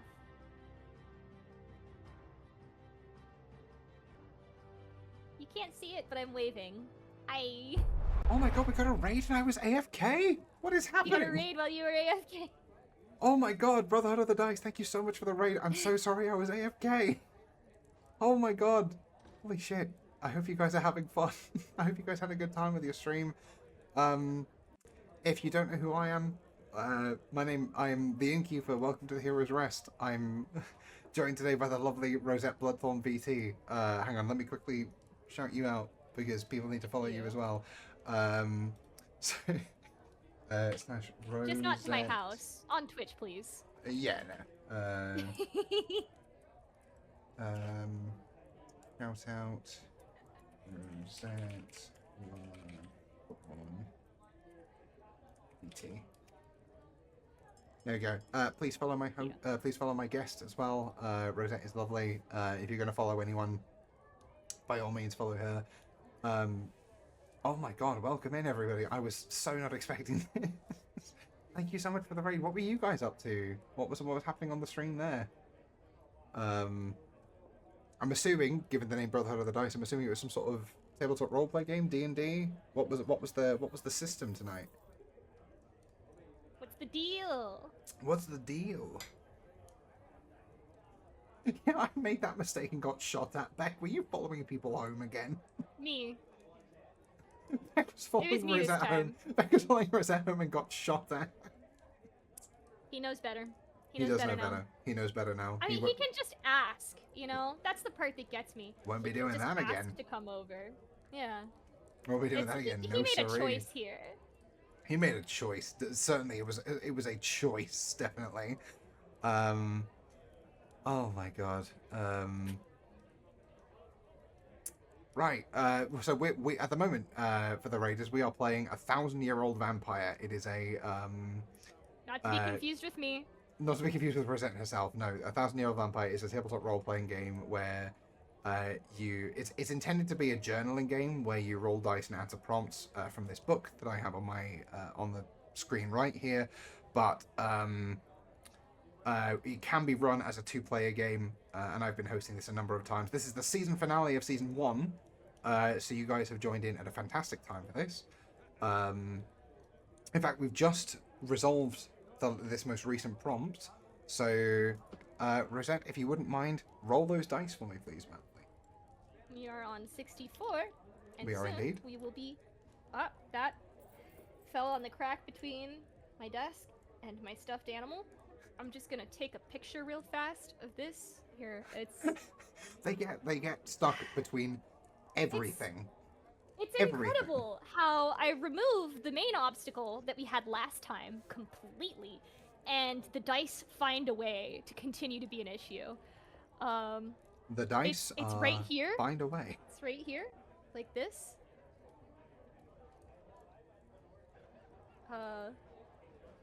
Which, yes, I do have the vampire shirt on again, which of course I do. If there's ever a time to wear it, right? If there's ever a time to wear it, it's right now. Yeah. Trying to... There we go. I got the snipping tool, and there will once again be a picture in the Discord of how bad it got fucked up this time. How, it sounds like everyone's favorite game.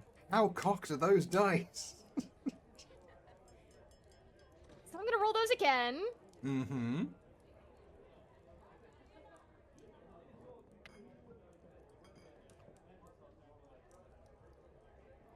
So this one is a 7, and this one is a 6, but the way they rolled out, it looked like it said 6, 7. Oh no. So it's a 1, basically. Yeah, it's a 1. It's a 1. 65. A possession turns out to have financial value as an antique. Trade your oldest resource for 2 contemporary resources. Does she have anything? No. None that aren't like... None that are immediately... none that are immediately like available to be turned into assets. Do you want? I think because it doesn't fit that prompt. Do you want to just re-roll that one? If I had a nickel for every time we had to re-roll a prompt, I'm fast approaching the point where I could buy something at a dollar store. How much is a nickel in cents? It's 5 cents. It's 5 cents. I've got a quarter. I've got like a quarter. Yeah. I've got a quarter. If I had a nickel for every time I had to re-roll a prompt, I'd have a quarter. Alright, 7 and a 3. So that is 64. That is a 4. So 7 minus 3 is 4. She wouldn't have this problem if she had a surplus of M1 Garand. Oh my god. I'm not giving her a surplus of military rifles. An antiquity is surface which is directly tied to your mortal life. Check a skill or lose a resource and gain the antiquity as a resource. Then regain one of your earliest memories. Can I be indulgent? Go on. Can I be like mega indulgent? Go on. Okay, an antiquity has surfaced which is directly tied to your mortal life. Check a skill and lose a resource and gain the antiquity as a resource, then regain one of your earliest memories. Mm-hmm. Record an experience about acquiring the antique. So I think I want it to be the ring, and I think I want it to be acquired as like through the network that she is that she is a part of right now. I think that she gets contact with Henry again and he returns with the ring. Okay, I like that. Yeah, I like that a lot. So we lose the resource, we lose we lose the X-Men. And in exchange you are reunited with your husband. Yeah.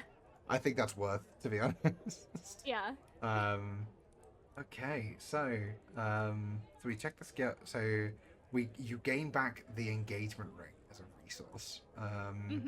These are all the memories. Where the fuck is Resources. Okay. Engagement ring. Dun, dun, dun, dun. Okay, so then we have to put this in a new experience.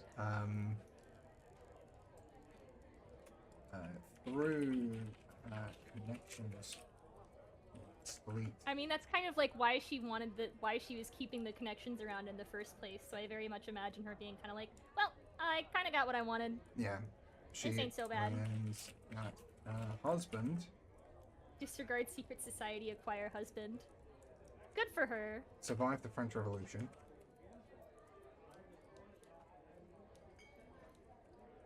And has been hiding out in... Where has Henry been for the last 100 or so years? I imagine that he's been with Knechna, like searching for her. Oh, so okay. So, Has Knechna? Thing is, where's Knechna been then? Have the two of them returned to Wallachia? Are they in like?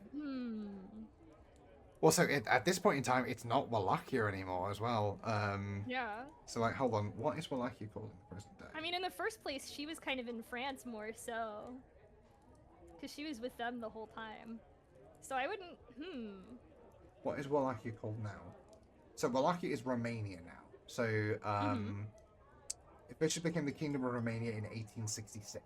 So Have they finished visiting Dracula? I think she just partied and or napped through Dracula entirely. oh yeah, Dracula's been and gone at this point. Yeah. Who gives a fuck? Who gives a fuck, indeed. Henry survived the French Revolution and has been hiding out in Romania with Knechna. Oh my god. I've just had a thought. What if minus you, Henry has been made the husband of Knechna instead? I mean, I don't hate that, yeah.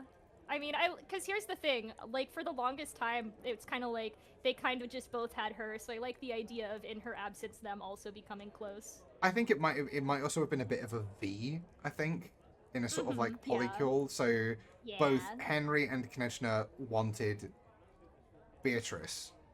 And they were, like, but they chill, never really, right? like... But they didn't really they were have chill a with each other, but they connection. didn't really have a connection. And I think the second that he learns that Beatrice is alive, he's like, I'm leaving the Voivode. I'm going home.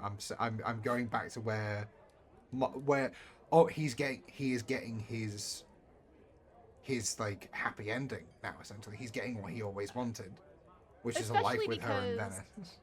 Yeah, which I think is kind of funny that it's like very full circle, because it's kind of like she's just back where she started but happier, and like I guess she's kind of having her cake and eating it too, isn't she? This is kind of exactly what she wanted. On learning that his wife is alive, he immediately returns. I do feel like he probably still keeps contact with Knechna.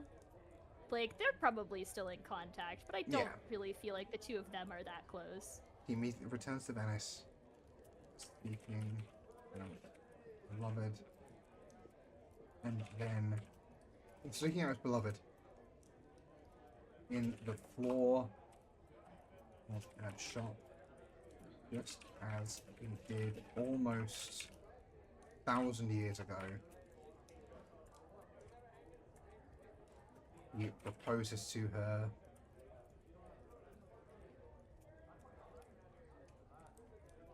with the same ring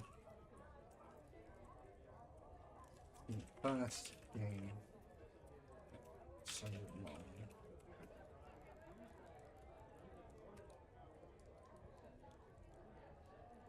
On the floor of her shop, just as he did almost 1,000 years ago, he proposed to her with the same ring he first gave her so long. Okay. Cool, and so basically that's how you reacquire it. I'm assuming you say yes. Yeah. Because I feel like in the first place she was doing this to seek the two of them out, and now she kind of like has the two of them again. For all intents and purposes, it's been almost 300 years since she's like consciously been aware of his existence, and I think after that amount of time, he's basically like, Like you're still No, like it's you like haven't. not consciously been aware of his existence. It's like his existence as like the earliest version of himself that she knew, because it was Yeah. kind of just like, yeah, This is sweet. I like it. yeah, Um, yeah. I think it's cute. we do have a problem now. We have 6 experiences and only 5 slots, so we need to All get right. rid of something. Take me back. So we have your backstory. We have you arriving in France in 1510. We have the end of your time in France in the French Revolution. We have your memories in London, and then we have your memories of returning to Venice. I think as bizarre as the memory of leaving France was, I feel like that's the one. I think she'd probably just forget that because it's just kind of like she was kind of in her weird party animal fugue state at the time. Yeah, fair enough. Yeah. And then, so let's go. So where does this go? This goes down here. Very bottom. This is the latest memory to be forgotten. Ooh, that is that prompt resolved. Roll those dice for me again, lovely. Please don't fall anywhere! Hold on. There we go. They fell. Please don't fall anywhere. The dice proceed to fall everywhere. Yep. It's like the Always Sunny in Philadelphia opening. Just the.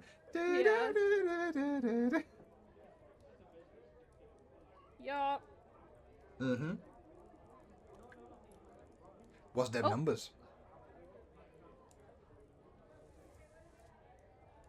We got a 5. A 5, so we go to 73. Yep, 6 and a 1. You achieve a position of absolute stability that might sustain you, unchanging until the sun dies. What does this mean? The game is over. Oh, This well, is- this isn't what I expected. This is the final prompt.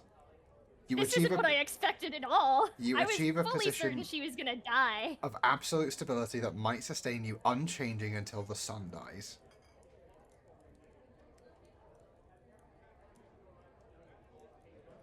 What the fuck? What does this mean? The game is over. So I don't know. This is I the was kind same- of like ready for them to die. this is the same Oh, ending that I'm- Mark got, I think. I was not prepared for this. I was like, I want her to be happy before she dies. I'm gonna give her something nice. Like I was like giving my treat to my dog before I go to put it down. And it's like, your dog's fine, ma'am. Do you want me to see what's either side of these two prompts? Because if you have an Oh idea of how no, it this is fine. It's not that it's bad. I was just unprepared for this. yeah. I'm totally fine with her living. I was just kind of like, well, I looked at the prompts. Most of these are for dying. Most of these are for dying. Yeah. Some of them are weird. Did you? The last one is like fucking. I was like, any of them but the last one, because I'm like, what do you mean translate yourself into a higher plane? To achieve a position of absolute stability that might sustain you unchanging until the sun dies. So I had a thought, right? You know that it was Yeah. made early, like when you were like reforming the business. A joke that you're like it becomes like a multinational conglomerate. Mm-hmm. That is just reality. Yeah. Like you essentially just build the business empire and then go forever as the undying CEO of this corporation. In You know what? in a Good for her. very World of Darkness-esque way, you essentially become. To be honest, you could like with fabrics and everything, you could essentially be like. Holy shit! You make like one of like you're like the immortal head of one of like the Italian fashion brands. That's fun. I like that. Oh, yes, the pear company. No, that's a technology company. No, that's really funny. The vampire wears Prada.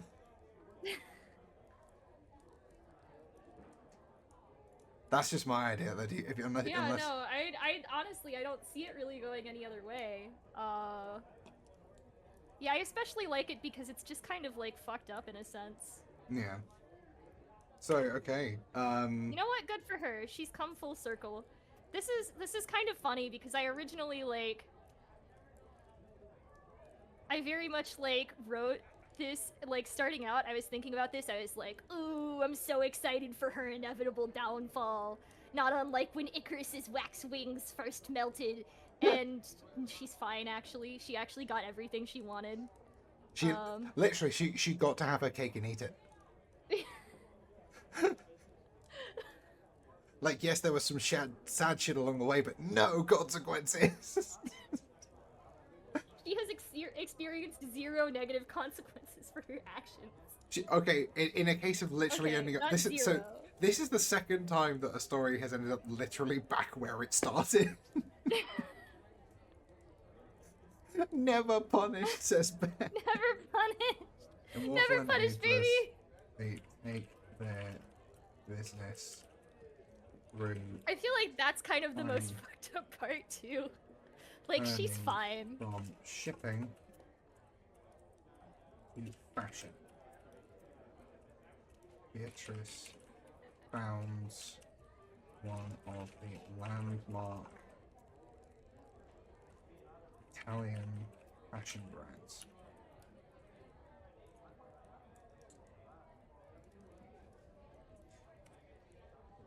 One of the landmark Italian fashion brands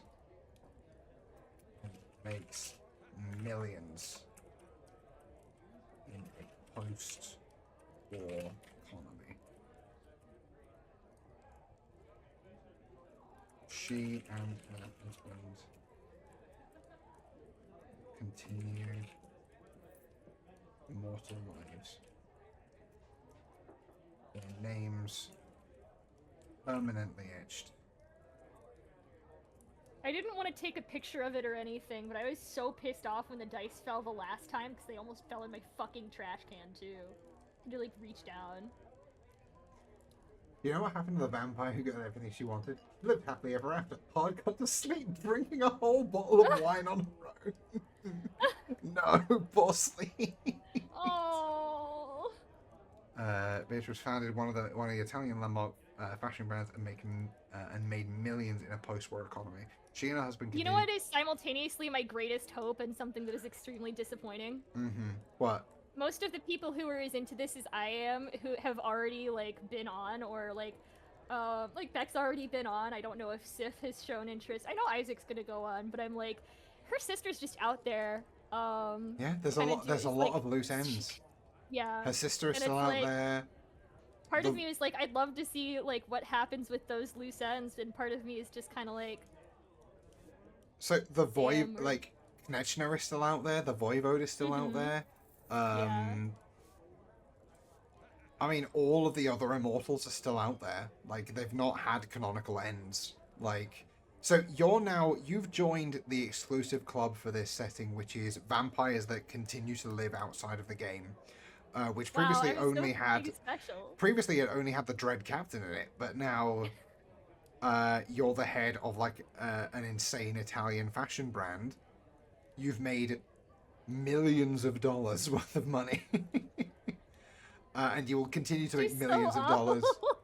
Yeah, she really is. She's the worst. Beatrice founded one of the landmark Italian fashion brands and made millions in a post-war economy. She and her husband continued their immortal lives, their names permanently etched into the annals of history as the founding parents of the Milan fashion show.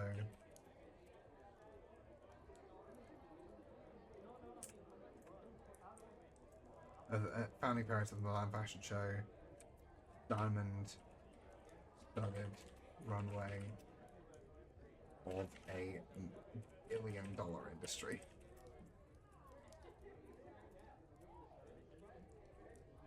She's holding a half-full wine glass, but she's drinking straight from the bottle. Someone's hanging out with her, and they see her take out a glass and a bottle, and she pours it in the glass, and then puts the glass down and starts drinking from it. Mm-hmm. That's just sleep. She puts the glass down and starts drinking from the bottle. Yeah. Sleep's so fucking sad. The glass is for Gareth. Oh, I hate you. So, as we do now, we go into the summary. So, to recap the entire thing. The vampire that would become known as Ada at first started her life as the daughter of a Venetian merchant, trading in fine goods, silks, fabrics, gems, gold, things that are turned into other things. She had a humble life. Well, a humble life. She was wealthy, but she was not affluent, and she always aspired for more. She had a fiance, the name of Amadeo, who she genuinely cared for, but who wanted nothing more than for a comfortable life for the two of them. Ada wanted. The most fucked up part is they kind of both got their cake and ate it too, because he's comfortable, but like. Yeah, they really did. Yeah. They really did. They really did get their lives together. He wanted a comfortable life for her, but she didn't want that. She wanted to. She was ambitious for more. She wanted more out of life, and so she took. She broke off that engagement because that's not what she wanted. She didn't want that in a long-term partner. And one fateful evening, upon the invitation to a masquerade ball at the Doge's palace, she encountered a foreign dignitary from a land far away, known as the Voivode of Wallachia. She was a beautiful woman dressed in Gothic fashions from foreign lands, and the two eventually had a conversation. The Voivode admired Ada's ambition and offered her a deal. She would give her the power she was looking for. In exchange, Ada would serve the Voivode. Ada accepted and was embraced in a kiss on the neck beneath the full moon of Venice. Ada then immediately killed her father, which, happens. And then spent 2 weeks in a lightless hole where the Voivode basically looked after her, nursed her back to health and sanity, and then dropped her off at her family home, where she then immediately... Okay, have fun. What? Have fun? She's just like, okay, bye. Okay, bye. And then that didn't go fantastically well because she immediately killed her sister. Again, completely by accident, but it's neither. And then she basically went out on the town, like, obviously, sort of circumstances of her family's disappearance. She wore black. She went out and did various social engagements with Adelaide, who was a friend of hers, who was like her only friend left in the city. And then she was exposed as being the murderer of those two people. She fled with Amadeo to England, to Brum, specifically the area of England, sort of in the Midlands. There she spent a number of centuries, where she encountered an immortal known as the Telmere. The Telmere would give her secrets of, like, vampiric powers that would allow her to blend in better with the environment. And then Ada killed someone. Ada, now Beatrice, then killed someone and blamed it on the Telmere. The Telmere was then hunted down and killed by the Longshanks Hunter organization, and before it could be traced further back to her, she was invited by her sire, the Voivode, who she'd been speaking to through a number of times, Lady Knechna of Wallachia. She was invited to Paris for the social season in 1501, just before the start of the Napoleonic War. She went to Paris, danced with many a fine gentleman, consumed vast quantities of blood, as the vampiric aristocracy within Paris provided a incredibly useful vehicle for feeding. And then she encountered someone she never thought she would see again. She encountered her sister, Allegra, who she thought was dead. She'd been dead for centuries, who had since been turned by another immortal. She was never told which immortal specifically turned her, but they had a tense reunion on the dance floor, and in seeking retribution for this, Beatrice kidnapped the lord who was sponsoring her sister, Lord, I believe his name was Lord Montpellier. And during the interrogation, she learned that Montpellier basically spilled his guts, basically saying, "Hey, I'd basically convinced your sister to forgive you, and now you've done this, and she's probably not going to do that anymore." To which Beatrice went, "Well, fine, fuck you then," and then closed the door of the cell, leaving him there for God knows how long, truly. He's still in there. I some genuinely want say- someone to find him. Some say that Lord Montpellier is still there to this very day. I want him to still be there to this day, and it's just like In a I fit want someone of else to find him. in a fit of basically in a fit of uncertainty, seeking guidance from a familiar face that she doesn't quite remember, she calls upon Elisabetta, who is an Italian girl who bears a striking resemblance to someone she no longer remembers, for advice. And Elisabetta, being a naive young girl, basically says, "Oh, don't worry, it'll get better." And suddenly she is immediately transported back to her home, back to Venice, after centuries of not being there. She is confronted with this person who she remembers but also doesn't. And in this state of uncertainty, in this fugue, like ferocious state, she mauls Elisabetta and then does her best to forget about everything that just happened. She spends the next, I shit you not, almost 300 years drinking, partying, feasting her way through the lower societies of Paris, only to wake up beneath the blade of a guillotine, as the French Revolution has ousted the vampiric aristocracy from Paris. And Another reminder that she's genuinely the worst, by the way. She sucks so bad. The moment before she is executed for being a member of the aristocracy of the bourgeoisie, she turns into mist and disappears, not knowing where her husband, her wife, or any of her, like, the people she knows are. Not even Lord Montpellier. She seals herself in a coffin and waits for this whole thing to blow over. 100 years pass and she wakes up inside the British Museum. She is then immediately captured as part of a sting operation by the police, where she is assumed to be insane because she speaks a dialect of English that is too old for this land. And then in between fits of sanity, she is able to send a message in perfect French to the ambassador of France, where she is essentially rescued from the insane asylum by the French government. And then as she is sort of slowly piecing her mind back together, it's because she's French. Exactly, because she's French. She's slowly piecing her mind back together, she realizes that she's not French, but she is in fact Venetian. And through strings pulled, the French ambassador in London sends her back to her home. Her old shop is still there, as she stands outside of it in fashions that are hundreds of years ahead of the time where she was raised. And through dusting all the surfaces, through bringing everything, she builds her shop back up from the ground. After a while of operation, she is found by an agent from another organization in service to another immortal, the so-called X-Men in service of an immortal called Sleet. This agent named Dartmoor... I love you, Sleet! I love you, Sleet, as well. Sleet's a queen.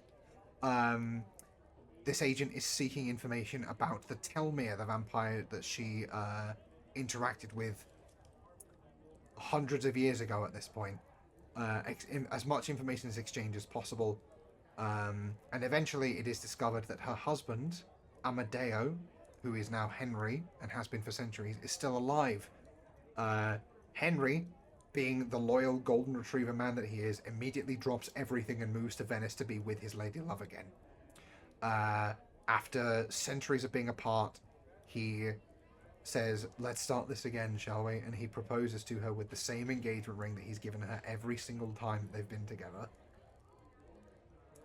And from there, the two of them live an immortal life, truly an immortal life. Their business booms. They are one of the great founding families of the Italian fashion business.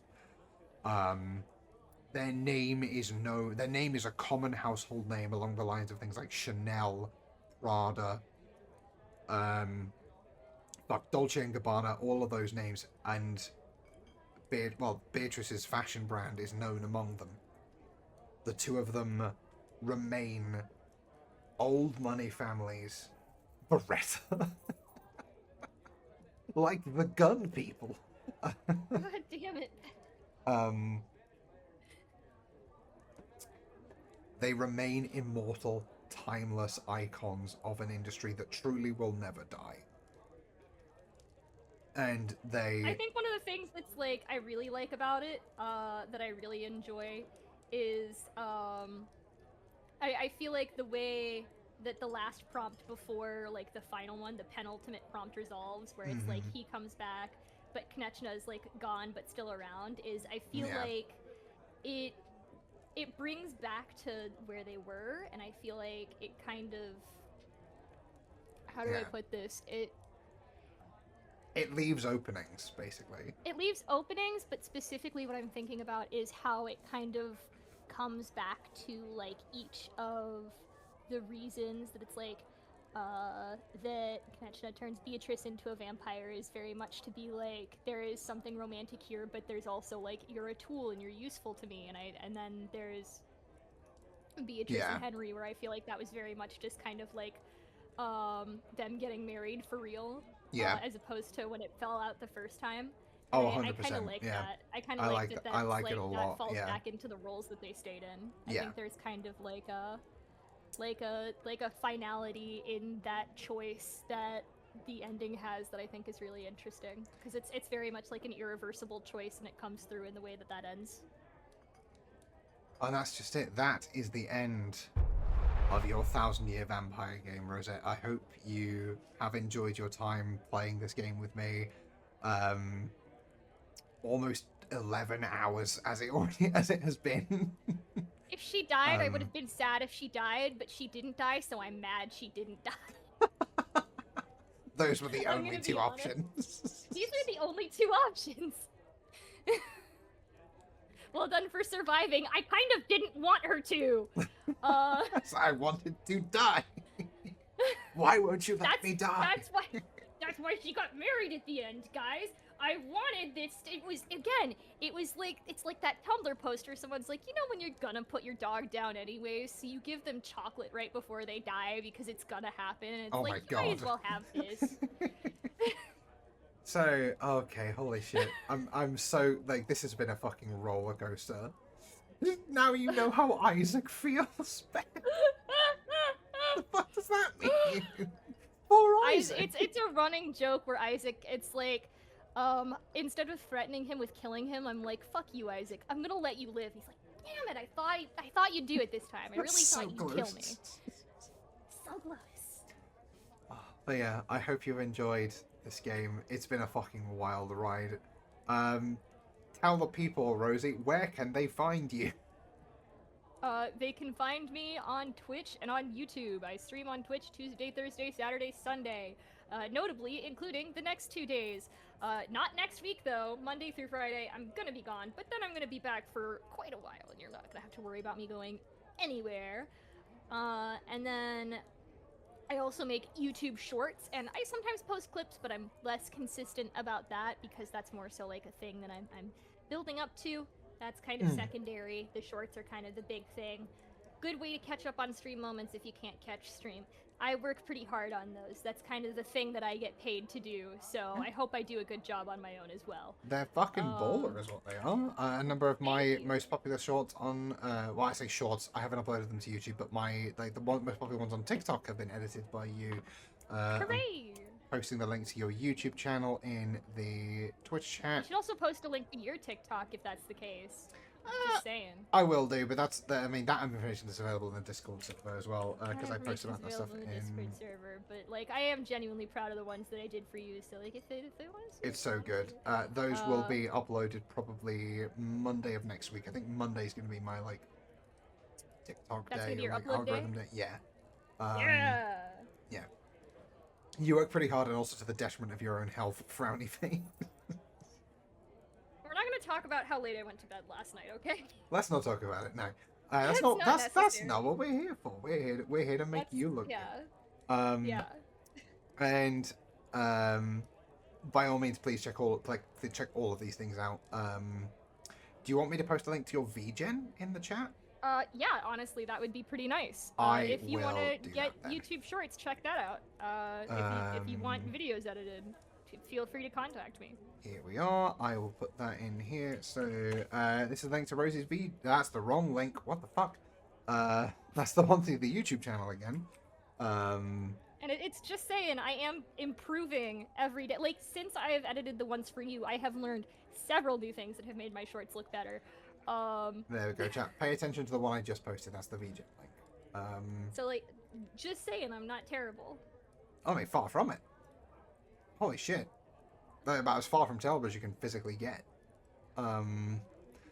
It's so fucking good. Like, genuinely, the shorts are so fucking good. And, like, you can check out my TikTok, check out Rosie's VGen, Rosie's Twitch. Obviously, you edit all your own clips, so all the shorts on yours are edited by you. So, like, they're so good. Just, like, any of Rosette's content on YouTube, like, particularly the short stuff, that's just an example, like a taste of what you can get for your own content. It's well worth 100%. Do you have any recommendations for anyone who we can send our lovely people to at the moment? Do you have anyone you want? Do you have anyone who you think is a raid target? Let me take a look because I've got a lot of people here on the list. Well, I've got Josiah here. Josiah is on there. I have. There's not really anyone else in particular I know personally who's live. There is a streamer who I think you would like, who is also streaming if you would like to check him out. But it sounds like you had some recommendations. Well, so just because my my lovely friend Gemini is currently streaming. They're doing an art stream at the moment. Gem and their husband Fox were the second ever people to do one of these That's 1000 Year Vampire right. streams. One of the ones I'm so that's the one with Sex Demon Gordon Ramsay, right? It is the one with Sex Demon Gordon Ramsay. You're absolutely right. Which is a wild so sad sentence that one to wasn't say. recorded. I'm so sad as well. So like I just didn't go back and grab the VOD. I'm so mad about it. But they were a fantastic group, and Gem and Fox almost always stream together. Gem's been working really hard at the streaming as well. So, I'll be honest, I'm probably gonna send them over to Gem because they deserve all the attention at this point. That sounds good to me. I will quickly shout them out. Shout out Gemini _Venarius. They recently became Twitch affiliate. Hey, nice. Gemini Venarius. So you can follow Gem on there, and then I will hit the raid up. Let's get the raid message in first. Raid. Because I have my exclamation mark raid message. You can grab the raid message there. The axe emote should be available to everyone. If you're a follower, at least.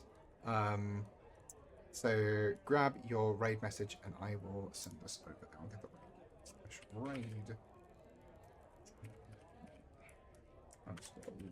Before I send everybody over to there, do you have any final parting words for chat? Well, I would say I had a really good time. This was a lot of fun. Thanks for hanging out and watching me do this with Hero. For those of you who have come over here from my community, please, I'm begging you, stick around for the rest of these two because they are always such a good time. And I know I'm going to be watching. Every time I can watch, I'm going to be watching. And I implore you guys to check it out too. It's Hero, seriously. You're doing a good fucking thing here. It's a lot of fun to watch, and it's really great bouncing off of you. I'm really excited to see the next one that you do. I'm excited to see all of the ones that you're gonna do. Everything I've heard about what's going on in the future sounds like a ton of fun. Well, so the first episode of season 2 is a slight reversal of the roles. On that episode, I will be the 1000 Year Vampire, and the lovely Toria or Tortilish is going to be the games master for that one. So it's going to be a real reversal of roles. It's going to be an interesting change to the formula. Do you know what else it is? What is it? It's also kind of another role reversal because that's the first one you have recorded is her game, and then the first episode of season 2 is going to be the same people but with the positions switched. It is, and I'm so excited. I'm genuinely so excited to be the person in this. Hero sent exactly Sif. I'm so fucking happy.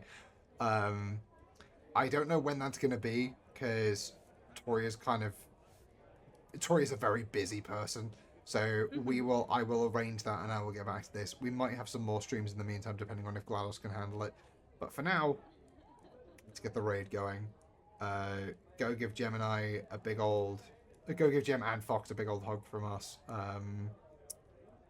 Rosie, once again, thank you so much for spending all of these hours with me and playing this silly game.